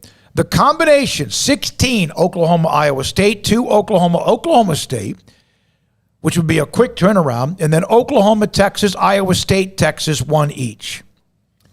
The dark horse teams to win, the teams that will meet, 16 of 20 said Oklahoma and Iowa State. 2 said Oklahoma, Oklahoma State. 1 each said Oklahoma, Texas. And 1 actually said Iowa State and Texas. Dark horse picks. The dark horse will include West Virginia, K-State, Baylor, and Tech. West Virginia got 11 of 20. Kansas State got 7 of 20. Baylor and Texas Tech each got 1. Interesting. I think that's fair. I mean, based on what we know coming back, I think that Baylor does obviously have some big question marks, but that defense isn't one of them. And I know that defense can't win you every game, but I think they're flying in a little under the radar. And, obviously we got to see the games played. I mean, I have no idea how Gerry Bohanon's going to play, but if the offensive line, and everybody's got ifs, obviously, but there's just a couple things they need to go right to be a massively better team from last year. And there are a couple of major things, obviously, a little bit of progression on the O-line and obviously some good quarterback play, but I don't think Baylor's far off from playing upset to some people. But, yeah, you could say the same for K-State, West Virginia. That's fair. I'm not going to knock anybody's predictions. We don't know at this point. Here's the best $5 we've ever received. This is from J&J Outlaw Sports. I promise you the fans of Nebraska missed the 90s and probably other decades would trade those millions of dollars from the Big Ten to be Tommy Frazier dominant again. Money isn't everything. I believe that, there's a large portion of Nebraska I would have sent you $5, J&J Outlaw Sports. I mean, absolutely. That Big Ten money's good. That Big Ten safety net is good. But, man, comparing that to being able to brag about winning, 3 titles in 4 years and not just, conference titles, national championship titles like they did in the mid to late 90s. Yeah, those days are – it's hard to believe that that's like nearly 30 years ago at this point. Nearly 30 years ago they were last – it's like 25 probably. You want to keep rubbing it in? No, I'm just saying it's amazing that time has flown by like that. The last team they had that was competitive was they had one team early in the Big Ten that was over 10 years ago, it seems like, and they have been just irrelevant. And they did, and I got to give them credit because they did, tried to play Miami that year in 01. Well, they were forced to play Miami. They didn't want any of that. But, they've as far as football goes, they are a star that has fallen. And that's hard to imagine. And so, if you ask Nebraska fans, do you prefer the Big Ten security and money, or do you prefer dominating people and being able to talk trash every work week? And I think that most people would say, the winning was a lot more fun. And Minnesota, Wisconsin, Iowa are who Nebraska – in a way, none of them are as good as what Nebraska was, but as far as the consistency, but that's who they used to be. And they've lost their way and they don't know who the hell they are. That's enough of them. Yeah, and it's the change of conference that did it to them. I mean, well, they were fading before then. But they did play Texas in that one Big 12 title game. All right. We have big news, Your guys. favorite player ever, right? Ndamukong Suh? I loved Ndamukong Yeah, okay. Suh. Yeah. All right. We have big news. We get to scratch another state off the list. It's got to be from the Northeast, though, Paul. We're losing ground in the Northeast. It is. Let's go to Hartford, Connecticut. And Tim, you're on the Bet US caller line. How you doing? Hey, guys. How you doing, Tim? Good. How are you? Doing Thanks great. for taking my call. I just wanted to call about something. A lot of people think that Texas is going to, kind of struggle in the SEC just because it's a little more difficult. I actually think it's going to be quite the opposite. I think part of the reason they struggled in the Big 12 is because they lost all their rivals. And I think a lot of the fans, they kind of left. I mean, Texas is a big state, so they're still going to fill the stadium. But a lot of people, I think, lost interest, and I think a lot of the athletes felt that. I think now that they get their rivals back in A&M and Mizzou and Arkansas and even LSU, I think that's going to – I think in the next 2 years, the first 2 years of being in the SEC, I think they're going to be a national title contender. You're saying that Texas in the first 2 years or after the first 2 years? First 2 years of being in the SEC. Oh, because that might be 5 years from now. Yeah, we don't know that. Yeah. Hey, I've never thought about that with Arkansas. Obviously A&M, which has been now almost 10 years or so. a little bit with Missouri, and the only rivalry they still, some of the ones that are left, the Texas schools, but well, there's a really big one.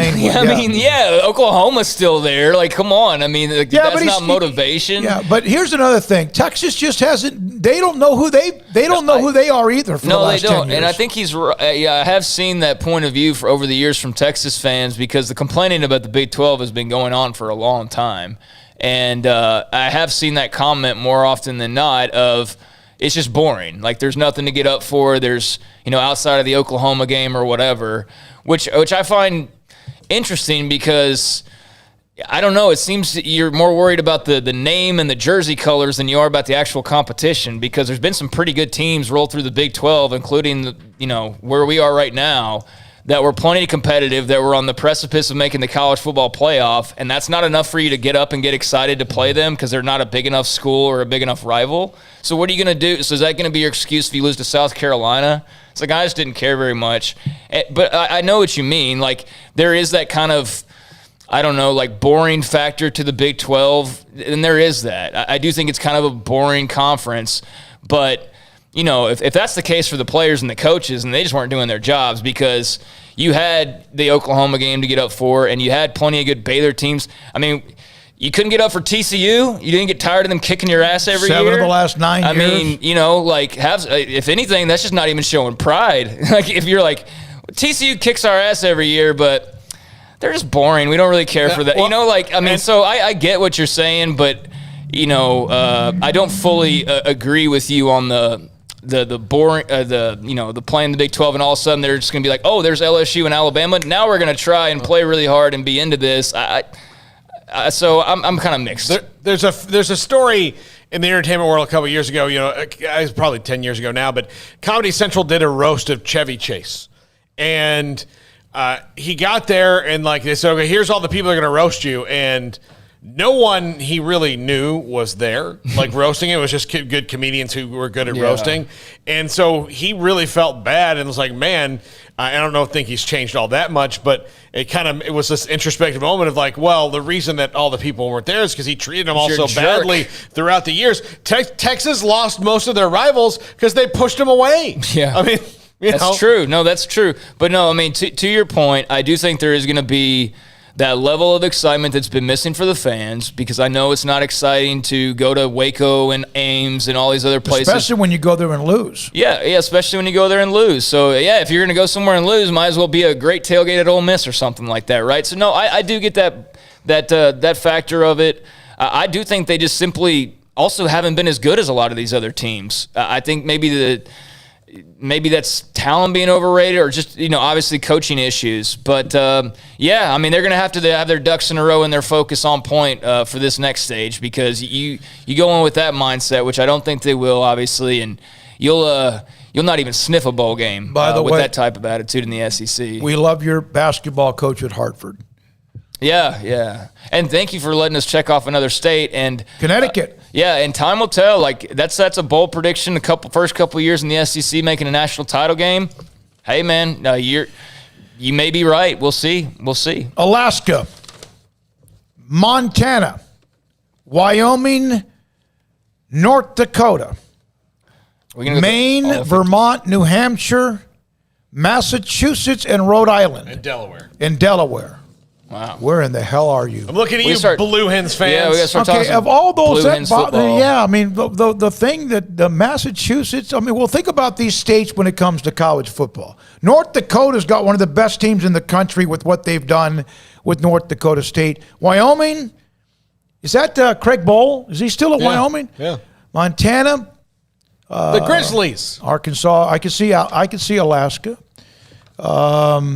Joe on the chat room, if Texas was winning, their fans wouldn't find it boring. See, and I do agree with that too, yeah. I mean, I think it's just kind of that's what I'm saying, I'm mixed on it, because I see where he's coming from, but I'm also like, yeah, but that just sounds like an excuse for losing games. So, yeah. Well, there's always that everyone has a Brandon from Massachusetts just said hi. Hey, what's up? It doesn't count yet, though, Paul. It's got to be a call, right? Or is it a text? No, I think anything. Hey, we got to just hear from them. Brandon, thank you for letting us know you're listening, watching on 365 Sports. So we checked off another state. There you go. The That's great state wicked pisser. By the way, the Red Sox. They won today. They beat the Rangers. But, Paul, they I don't even know the fighting Rangers for the record. second playoff spot now. No, Second wild card. They were in control, and then No, they weren't.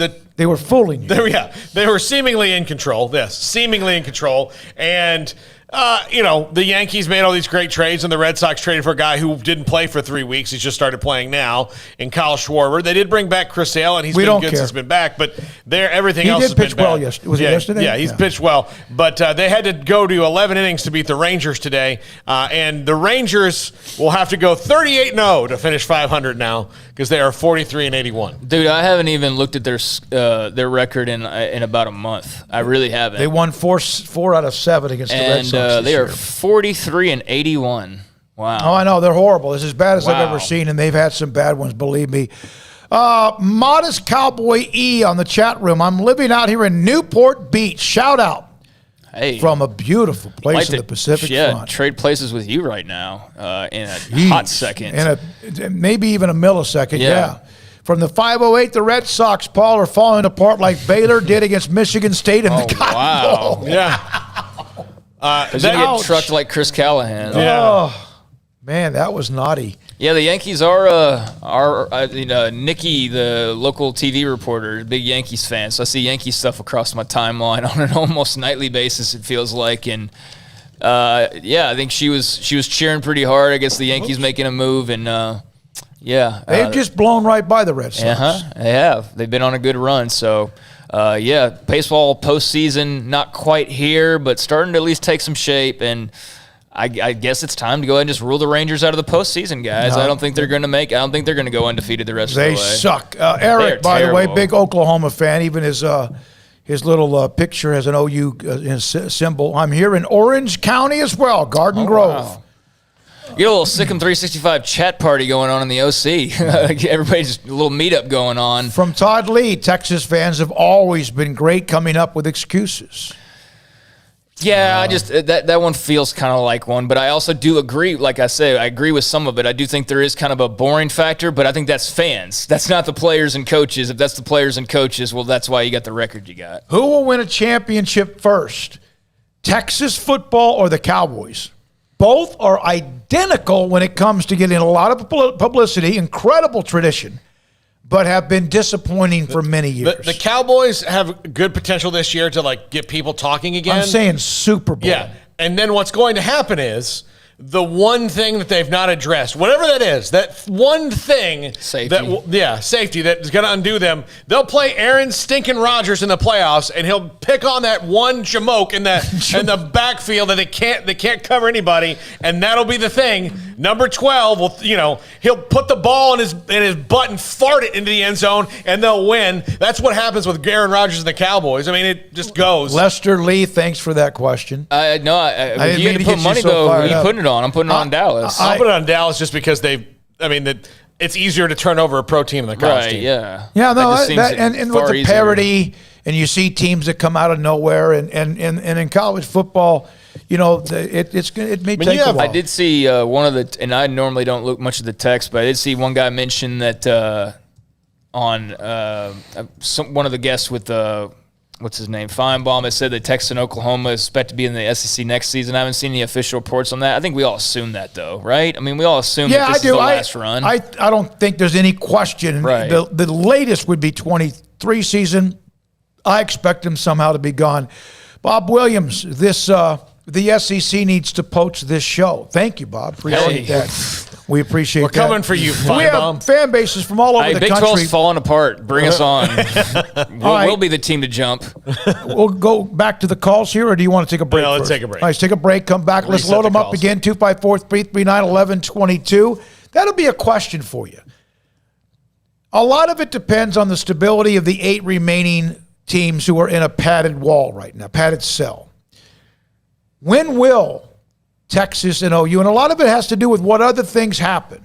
Who falls apart, who breaks apart, other conferences, what they do. When do you think Texas and OU will actually play their first year as a member of the SEC. That's next. 254-339-1122. And this is Sikkim 365 Radio. Alan Samuels, Dodge Chrysler Jeep Ram Fiat, your friend in the car business. Man, it's getting hot around the state of Texas, but hell, it's hot in a lot of places around the country. And I hope everyone's okay with that hurricane that came blowing through the northeast coast. Make this the summer event, the 2021 Ram 1500 Quad Cab Lone Star. Total value is up to $6,250. 2.9% also, or 2.9% for 72 months plus $2,000 bonus cash. Why? Ram truck owners are the most loyal to their brand. Make this the summer event as well. 2021 Grand Cherokee Laredo, the new one. Total values of $3,500 or 0% for 48 months plus $2,000 bonus cash. So there's all these options. You could have the discounts, the values, or also, and then, of course, bonus cash. And check out the most prestigious Jeep, the 2021 Jeep Grand Cherokee L.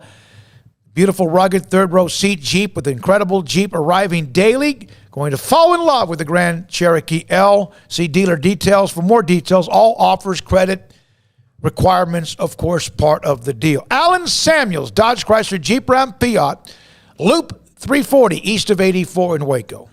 1, 2. I'm in love with a man named Rudy. I'm okay with that. He knows exactly what I want. He keeps me coming back. Cooks breakfast, lunch, and dinner for me. Does the dishes too. I'm in love with a man named Rudy. Last name Barbecue. It sure is easy to fall in love with Rudy's tasty oak smoked barbecue. Next in line.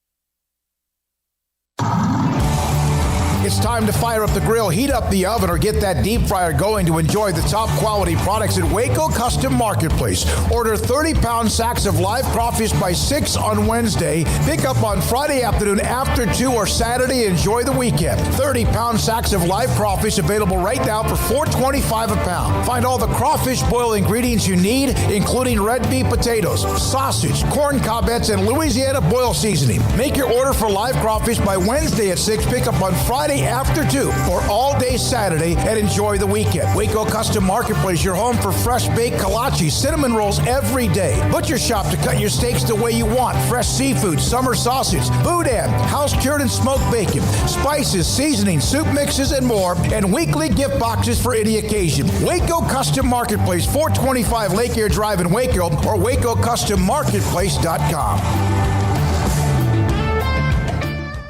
With so many companies and policies out there, it gets so confusing shopping for insurance, and I never know if I'm getting the policy that's right for me. Luckily, I met the team at the Niche Group Insurance Agency. With the Niche Group, you can go to one company and get access to coverage options from many insurance carriers, and you get to speak to a real person about your specific coverage needs. With the Niche Group, I know I'm getting the right coverage at the right price. If you need insurance, talk to the experts at the Niche Group at 1-800-258-8302. You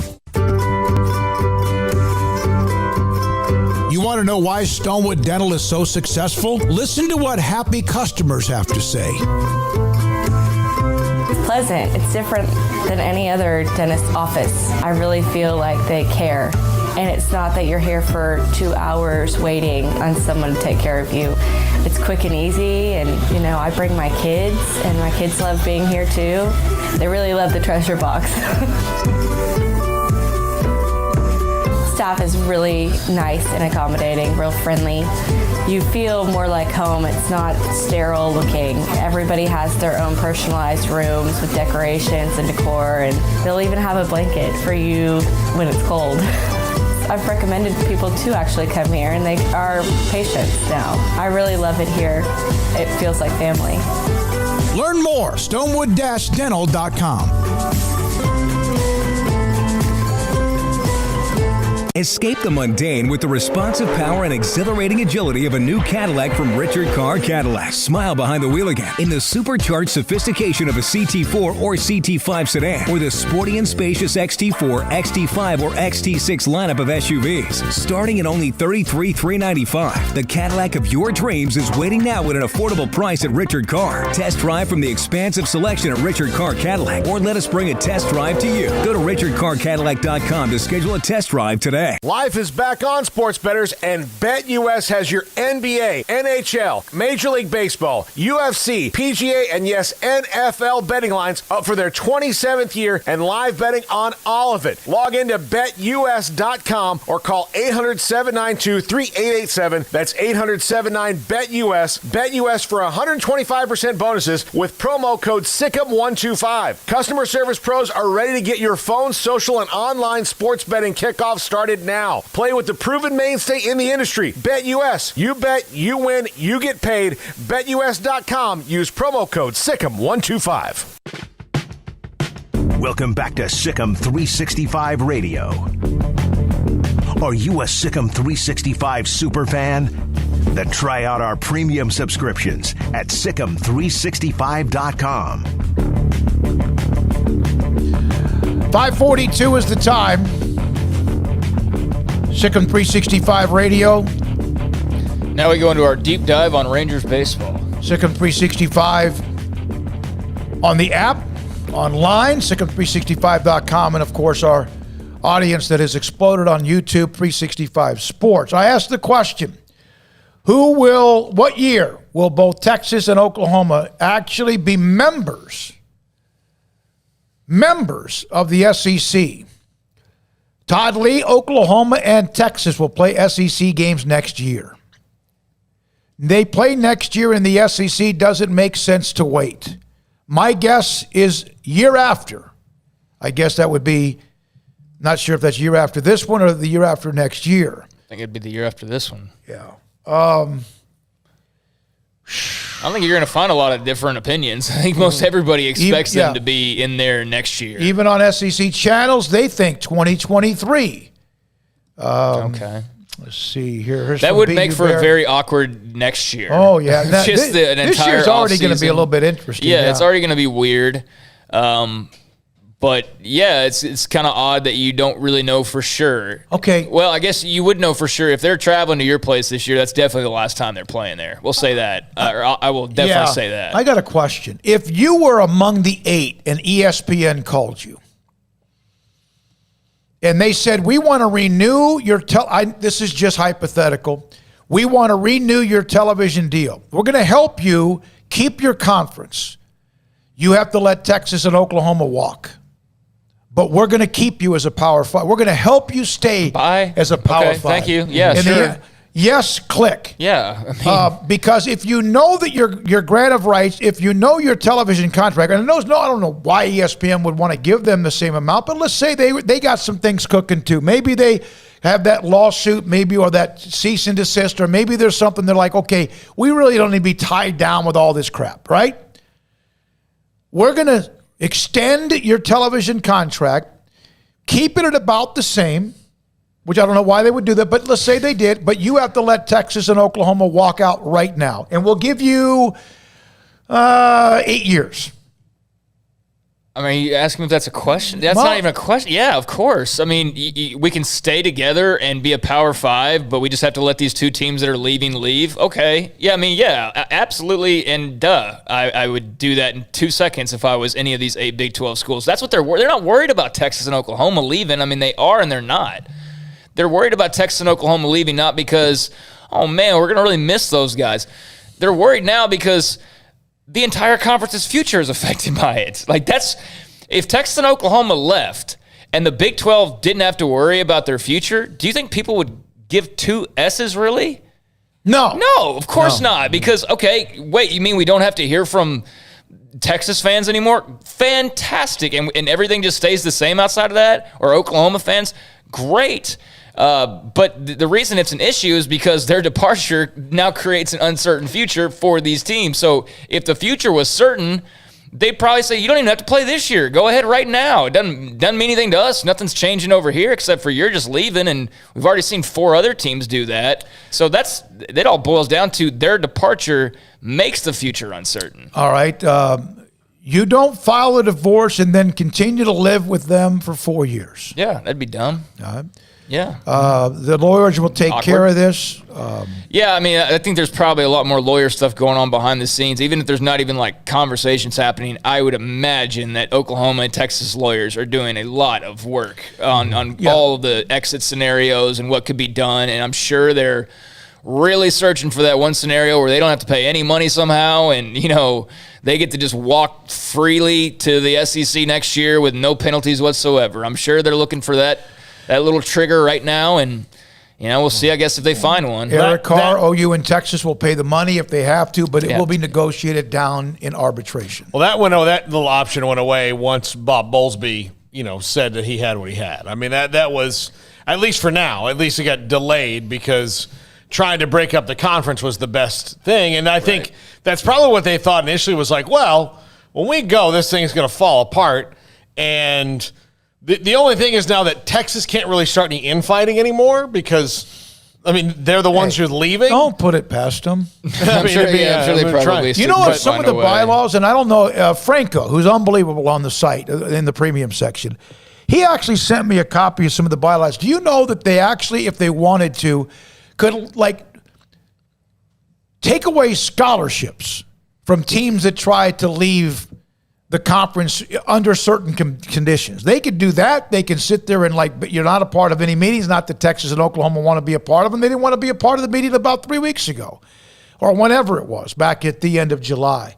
There's a lot of things they could do. And if it was the opposite, let's say there were 2 other alpha dogs, and there used to be, but let's say there were a couple of others that wanted to leave. Those 2, Texas and Oklahoma, would be at the head of the table. Damn it, we need to make sure we enforce the bylaws. Mm-hmm. Right? Yep.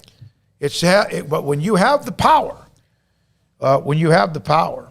you can do what you want. I don't know. I don't really make about too much about Oklahoma, Texas, and what they would do or not do. But I would say I don't know what your reasoning would be to negotiate down. If you're the Big 12, I mean, you're obviously in not need if you of cash, don't have to, and you don't have to let them walk. You don't have to negotiate down. So that part of it, I'm very intrigued by of what actually is paid, when, how, all of those things, because I wouldn't be looking to offer any discount at this point. I mean, you just threw our entire future, the future of 8 schools up in the air. We're going to, you know what? You've been really nice during these negotiations. You've got more money than God, Texas. I mean, you tell everybody that you do constantly. Oklahoma, we know you got a ton of money. I mean, there's no shortage of fans who will tell you where they sit in the hierarchy of everything. So we know neither school's hurting for money. So why exactly are we going to make them pay less money? Yeah. No. If they can afford it, and they're the ones making the decision to leave, and therefore the ones kicking in the reason for this entire conversation, and we're going to negotiate down why? No reason Why? Unless it just gets to a point it's going to cost you as much in attorney fees. Right, exactly. And then if it takes that turn, then then that will turn into something else entirely. So maybe that's why you do have to do that ultimately. But I don't see why money would be an issue for 2 schools who have more than just about anybody. But yeah, I mean, I think everybody here is just trying to avoid the lawyer routes as best as possible. Todd Lee, Big 12 will probably be dead by the summer of 2023. From Show Memo, Big 12 Conference, no bright future. Let's see. Nick Barnett, I got to mention this one, has nothing to do with anything realignment. I have this ridiculous company-wide required training that's nuking my afternoons. I don't know if I should attach, Nick, your name to that in case one of your company workers are listening. Well, it's 5 o'clock. So hey, T-Duck, my local high school in South Eugene High, I guess in Oregon, I believe that's right, just canceled football. 17 kids tried out. Not due to COVID. 60 tried out for soccer. Wow. You definitely don't live in Texas. Yeah. That's for sure. This is your fault, Jack. That would be totally backwards if people like you. If you live down here. That's unfortunate, though. Yeah. Hate that for you. From Show Me Memo, then somebody had mentioned this. I think it was Eric mentioned that Nebraska and Missouri did negotiate down their buyout. A court case with Missouri with Big 12 already said do not have to pay a full amount. Yeah, I mean, once you get the legal part, I mean, I'm saying on the surface, why would I want to negotiate down if I was the Big 12? You know they're not hurting for money. They're the ones that created this whole thing. But then I also said, and as people are pointing out, yeah, lawyers get involved, and all of a sudden it gets, it turns into a whole nother battle. And so, yeah, I think everybody would look to avoid that. And in that case, yeah, I could definitely see them negotiating it down. But that would have to take place for me to even consider the thought of them negotiating anything down. Yeah, you got to get something in return to negotiate or ask for them. You don't owe them less. anything. Yeah. You don't owe them anything. They're the ones leaving. They owe you, not the other way around. So, yeah, I mean, depending on, and we know Texas has big lawyers, and I'm sure Oklahoma does as well. I mean, let me ask you this about the Oliver Luck thing. What do you think that purpose, or what do you think the purpose is that he's going to serve, and what difference, if any, do you think that it makes? He's a smart guy. I mean, he's very smart, very savvy. I know people will make fun of this, but Bowlesby's a pretty sharp guy too. No, but like you can't ever have too many smart people in a room. No, you can't. So Oliver Luck can maybe. Plus, he's well liked. Outside of Vince McMahon. Of course, I guess most people don't like Vince McMahon. So Oliver Luck's done a lot of big things, and bringing him in, I don't think can be a mistake. From Joe, I would that. I don't. Why did you? I'm not sure how to guess. That will be up to ESPN. Per bylaws of Oklahoma and Texas cause a loss of TV revenue, they are liable.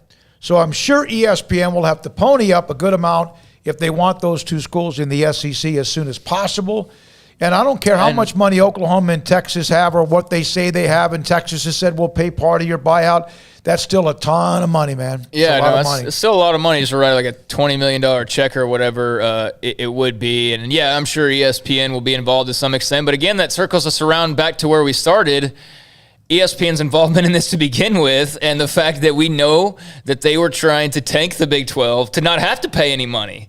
So they've already shown one time that they were trying to get out of having to pay any money, and they were trying to make it to where Oklahoma and Texas didn't have to pay any money. Right? Yeah. So clearly they weren't like looking to just go write big checks. So yeah, I'm sure ESPN will be involved to what extent they can be, of course, because they can't come out and say, exactly that they were involved, so to speak, because then, there's more legal stuff. When we come back, Paul's top 5 at 5:55. This is Sikkim 365 Radio. City of Woodway coming up at the Woodway Family Center. These are clinics at the parks that are coming up 4 days a week. For 4 weeks, 2 days a week. Waco Woodway residents, which is on the south part of Waco, get a discount on these following events. Flag football at White Hall Park, 5 to 10-year-old. Sand volleyball at Pogue Park. That's pretty cool. 8 to 11-year-olds. More sports coming this fall. Go to discoverwoodway.com. The 2021 Woodway Wine and Food Fest is coming up this weekend, August the 28th. That's Saturday. Tickets are almost sold out. Music, wine tastings, deli food samples, and more. Discoverwoodway.com. And then also, if you want to stay the weekend or a night, you need a hotel, you can go to Discover Woodway on the app, or again, go to discoverwoodway.com. 7 different hotels in Woodway with different breathtaking views, proximity to premier shopping, and numerous restaurant options. And also, by the way, easy access to Lake Waco and 7 miles from Baylor University if you're coming in for a game, and the Magnolia Silos. Austin and Dallas, they got a lot of great shopping. Woodway, well, if you're want to come down to the Silos? It's not that far. They got plenty of hotels and, of course, a chance for you to be a part of many events. Shop, hike, and stay in Woodway. DiscoverWoodway.com. Make this a summer event as rocking at Allen Samuels with the 2021 Ram 1500 Quad Cab Lone Star with total values up to $6,250 or 2.9% for 72 months plus $2,000 in bonus cash. The 1500 Crew Cab has the top safety rating and is ranked #1 in full-size pickup trucks. Allen Samuels, 201 West Loop 340. Come by. Let's be friends. See dealer for details. All offers have credit requirements. It takes time to reach goals. It's a truth that applies to more than sports. It goes for your financial goals as well. You work hard for your money, and you deserve an investment strategy that lines up with your game plan. And Tom Albers, your Edward Jones financial advisor, can help. If your financial investments aren't putting forth the effort you desire, stop by today for a financial review. Tom Albers, 4301 Lakeshore Drive, 254-776-7605. Edward Jones, member SIPC. Did you know that 1 out of every 4 men have symptomatic low levels of testosterone and don't even know it? And if you think you're too young to worry about it, guess again. Low T levels can make you feel tired and grumpy, cause weight gain, and wreak havoc on your sexual desire and performance. Petty Clinic Low T can set up same-day blood screening and results, so if you're tired of being tired, I challenge you to man up and Google search Low T Waco or go online pettycliniclowt.com. It's a private clinic with an atmosphere catering to men. Affordable, only $150 a month, includes lab work, office consultation, testosterone injections, follow-up visits compared to $395 a month in Dallas or Austin, and you don't have to fight the traffic. Petty Clinic Low T is board-certified physician consultations, will provide the best form of brand-strength testosterone available. Contact Petty Clinic Low T today, just off Highway 84 and Old Hewitt Drive in Woodway. Petty Clinic Low T, helping men become the high-performance men they deserve to be. PettyClinicLowT.com or Google search Low T Waco. Let Camille Johnson Realtors guide you seamlessly through the process of buying your dream home or selling your current one. Commercial, farm and ranch, or residential, Camille Johnson Realtors can smoothly and successfully lead you through any transaction. With a team of 28 experienced agents who are excited about serving you, Camille Johnson Realtors services the entire greater Waco area. If you're in the market to buy or sell, contact Camille Johnson Realtors, 104 Midway Center in Woodway, or find them online at www.camillejohnson.com. Camille Johnson Realtors, elegant, charming, warm. Welcome home. Riverbend Liquor and Wine, Lakeshore Drive at North 19th Street in Waco is a hidden gem. They've got a great selection of spirits, wine, and the most extensive selection of craft beer in Waco in their gorgeous walk-in fridge. And they have an amazing array of high-end bourbons like Pinhook, Weller, Buffalo Trace, Brush Creek, Hotel, Garrison Brothers, Thomas S. Moore, Hooten Young, and Bardstown. Great customer service and a convenient and speedy drive-through window. Riverbend Liquor and Wine. Find out more on Facebook and Instagram. At Baylor University, students can shine in their own way. Or should we say their own ways? Because there's no limit to the ways Baylor students make the world a brighter place. Whether they're leading a student organization or following a higher calling, getting advice from faculty, or taking part in world-class research, pursuing their dreams, or working toward their dream job, students find their place to shine at Baylor, where lights shine bright. Welcome back to Sikkim 365 Radio. This is Paul Catalina's Top 5 at 5:55.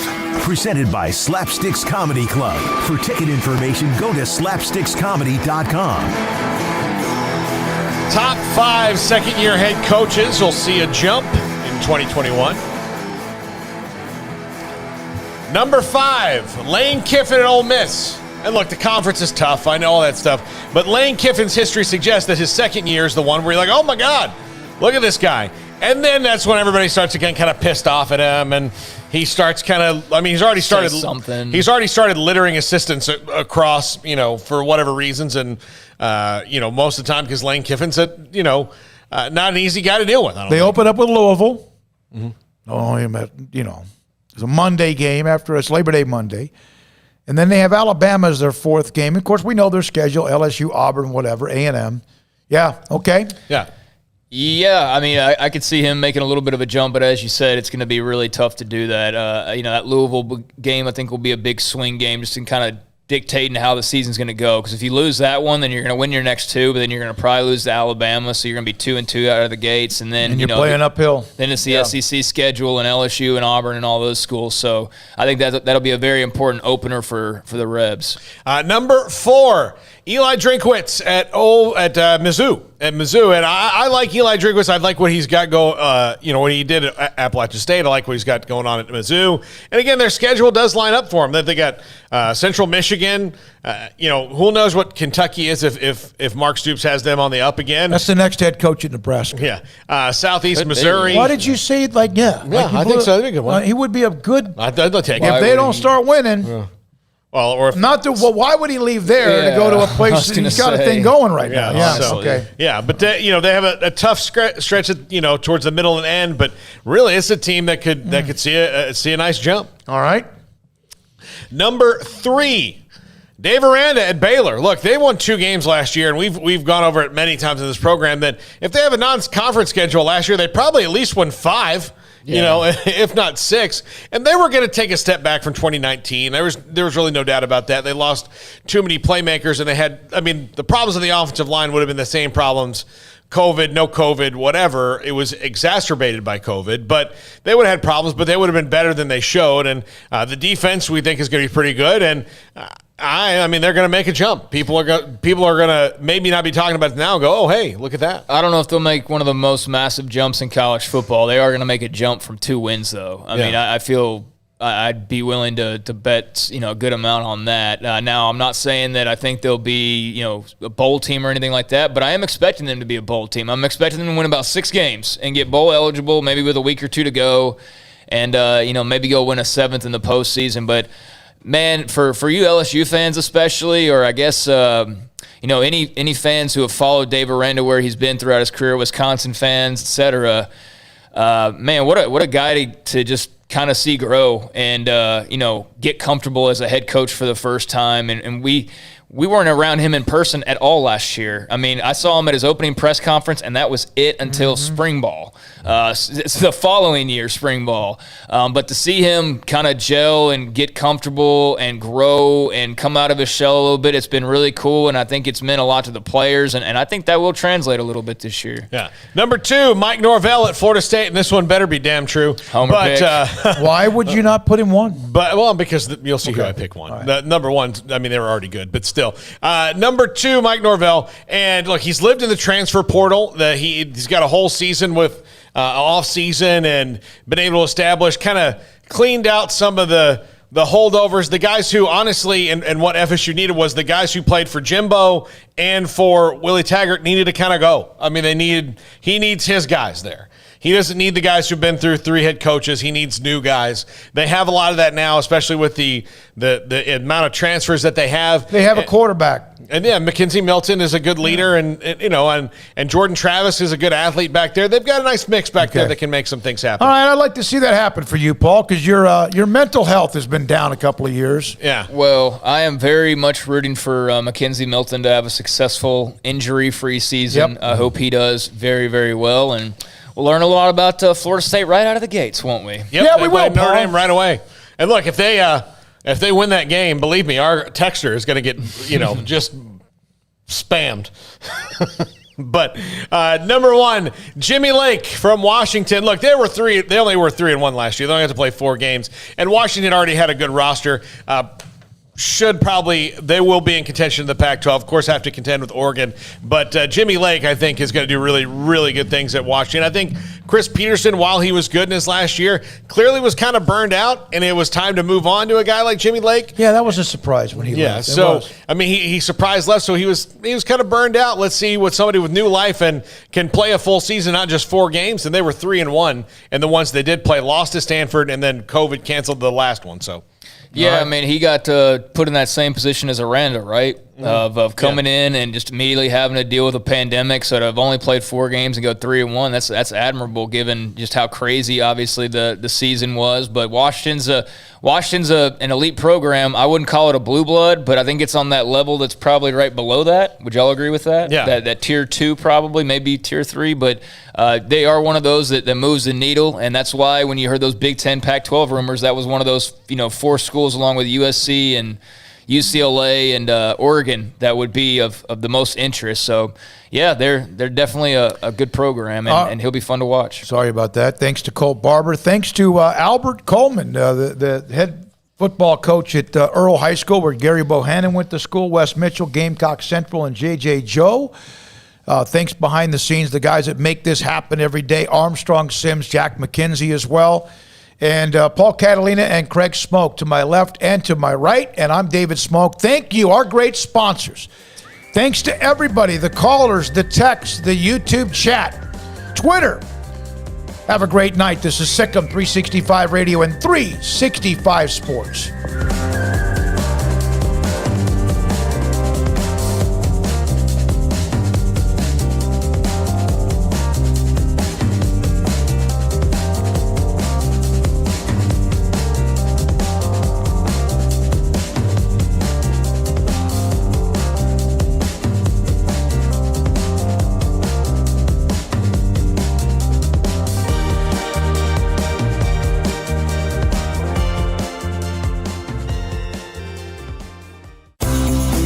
Ideal MRI is a small family business right here in Central Texas. We're open to support you while lowering the cost of healthcare bills. When you need an MRI, ask your doctor for an Ideal MRI. Visit us at idealmri.com or call us at 833-IDEAL-MRI. Stepping into the boots of a U.S. Army officer can add confidence and leadership skills to your son or daughter's career path. See all the things they can achieve in our boots at GoArmy.com. U.S. Army Waco Recruiting Company, 254-598-8131 or 254-776-1543. After my first car accident, I feared the biggest damage would be to my wallet. I expected a mountain of bills and a long, drawn-out process. But my Texas Farm Bureau insurance agent was there when I needed her and helped me get back on my feet and in my car in no time. Instead of a hassle, I got reassurance and a quick recovery. Stop by and see our agents at one of our 3 McLennan County locations. Coverage and discounts are subject to qualifications and policy terms and may vary by situation.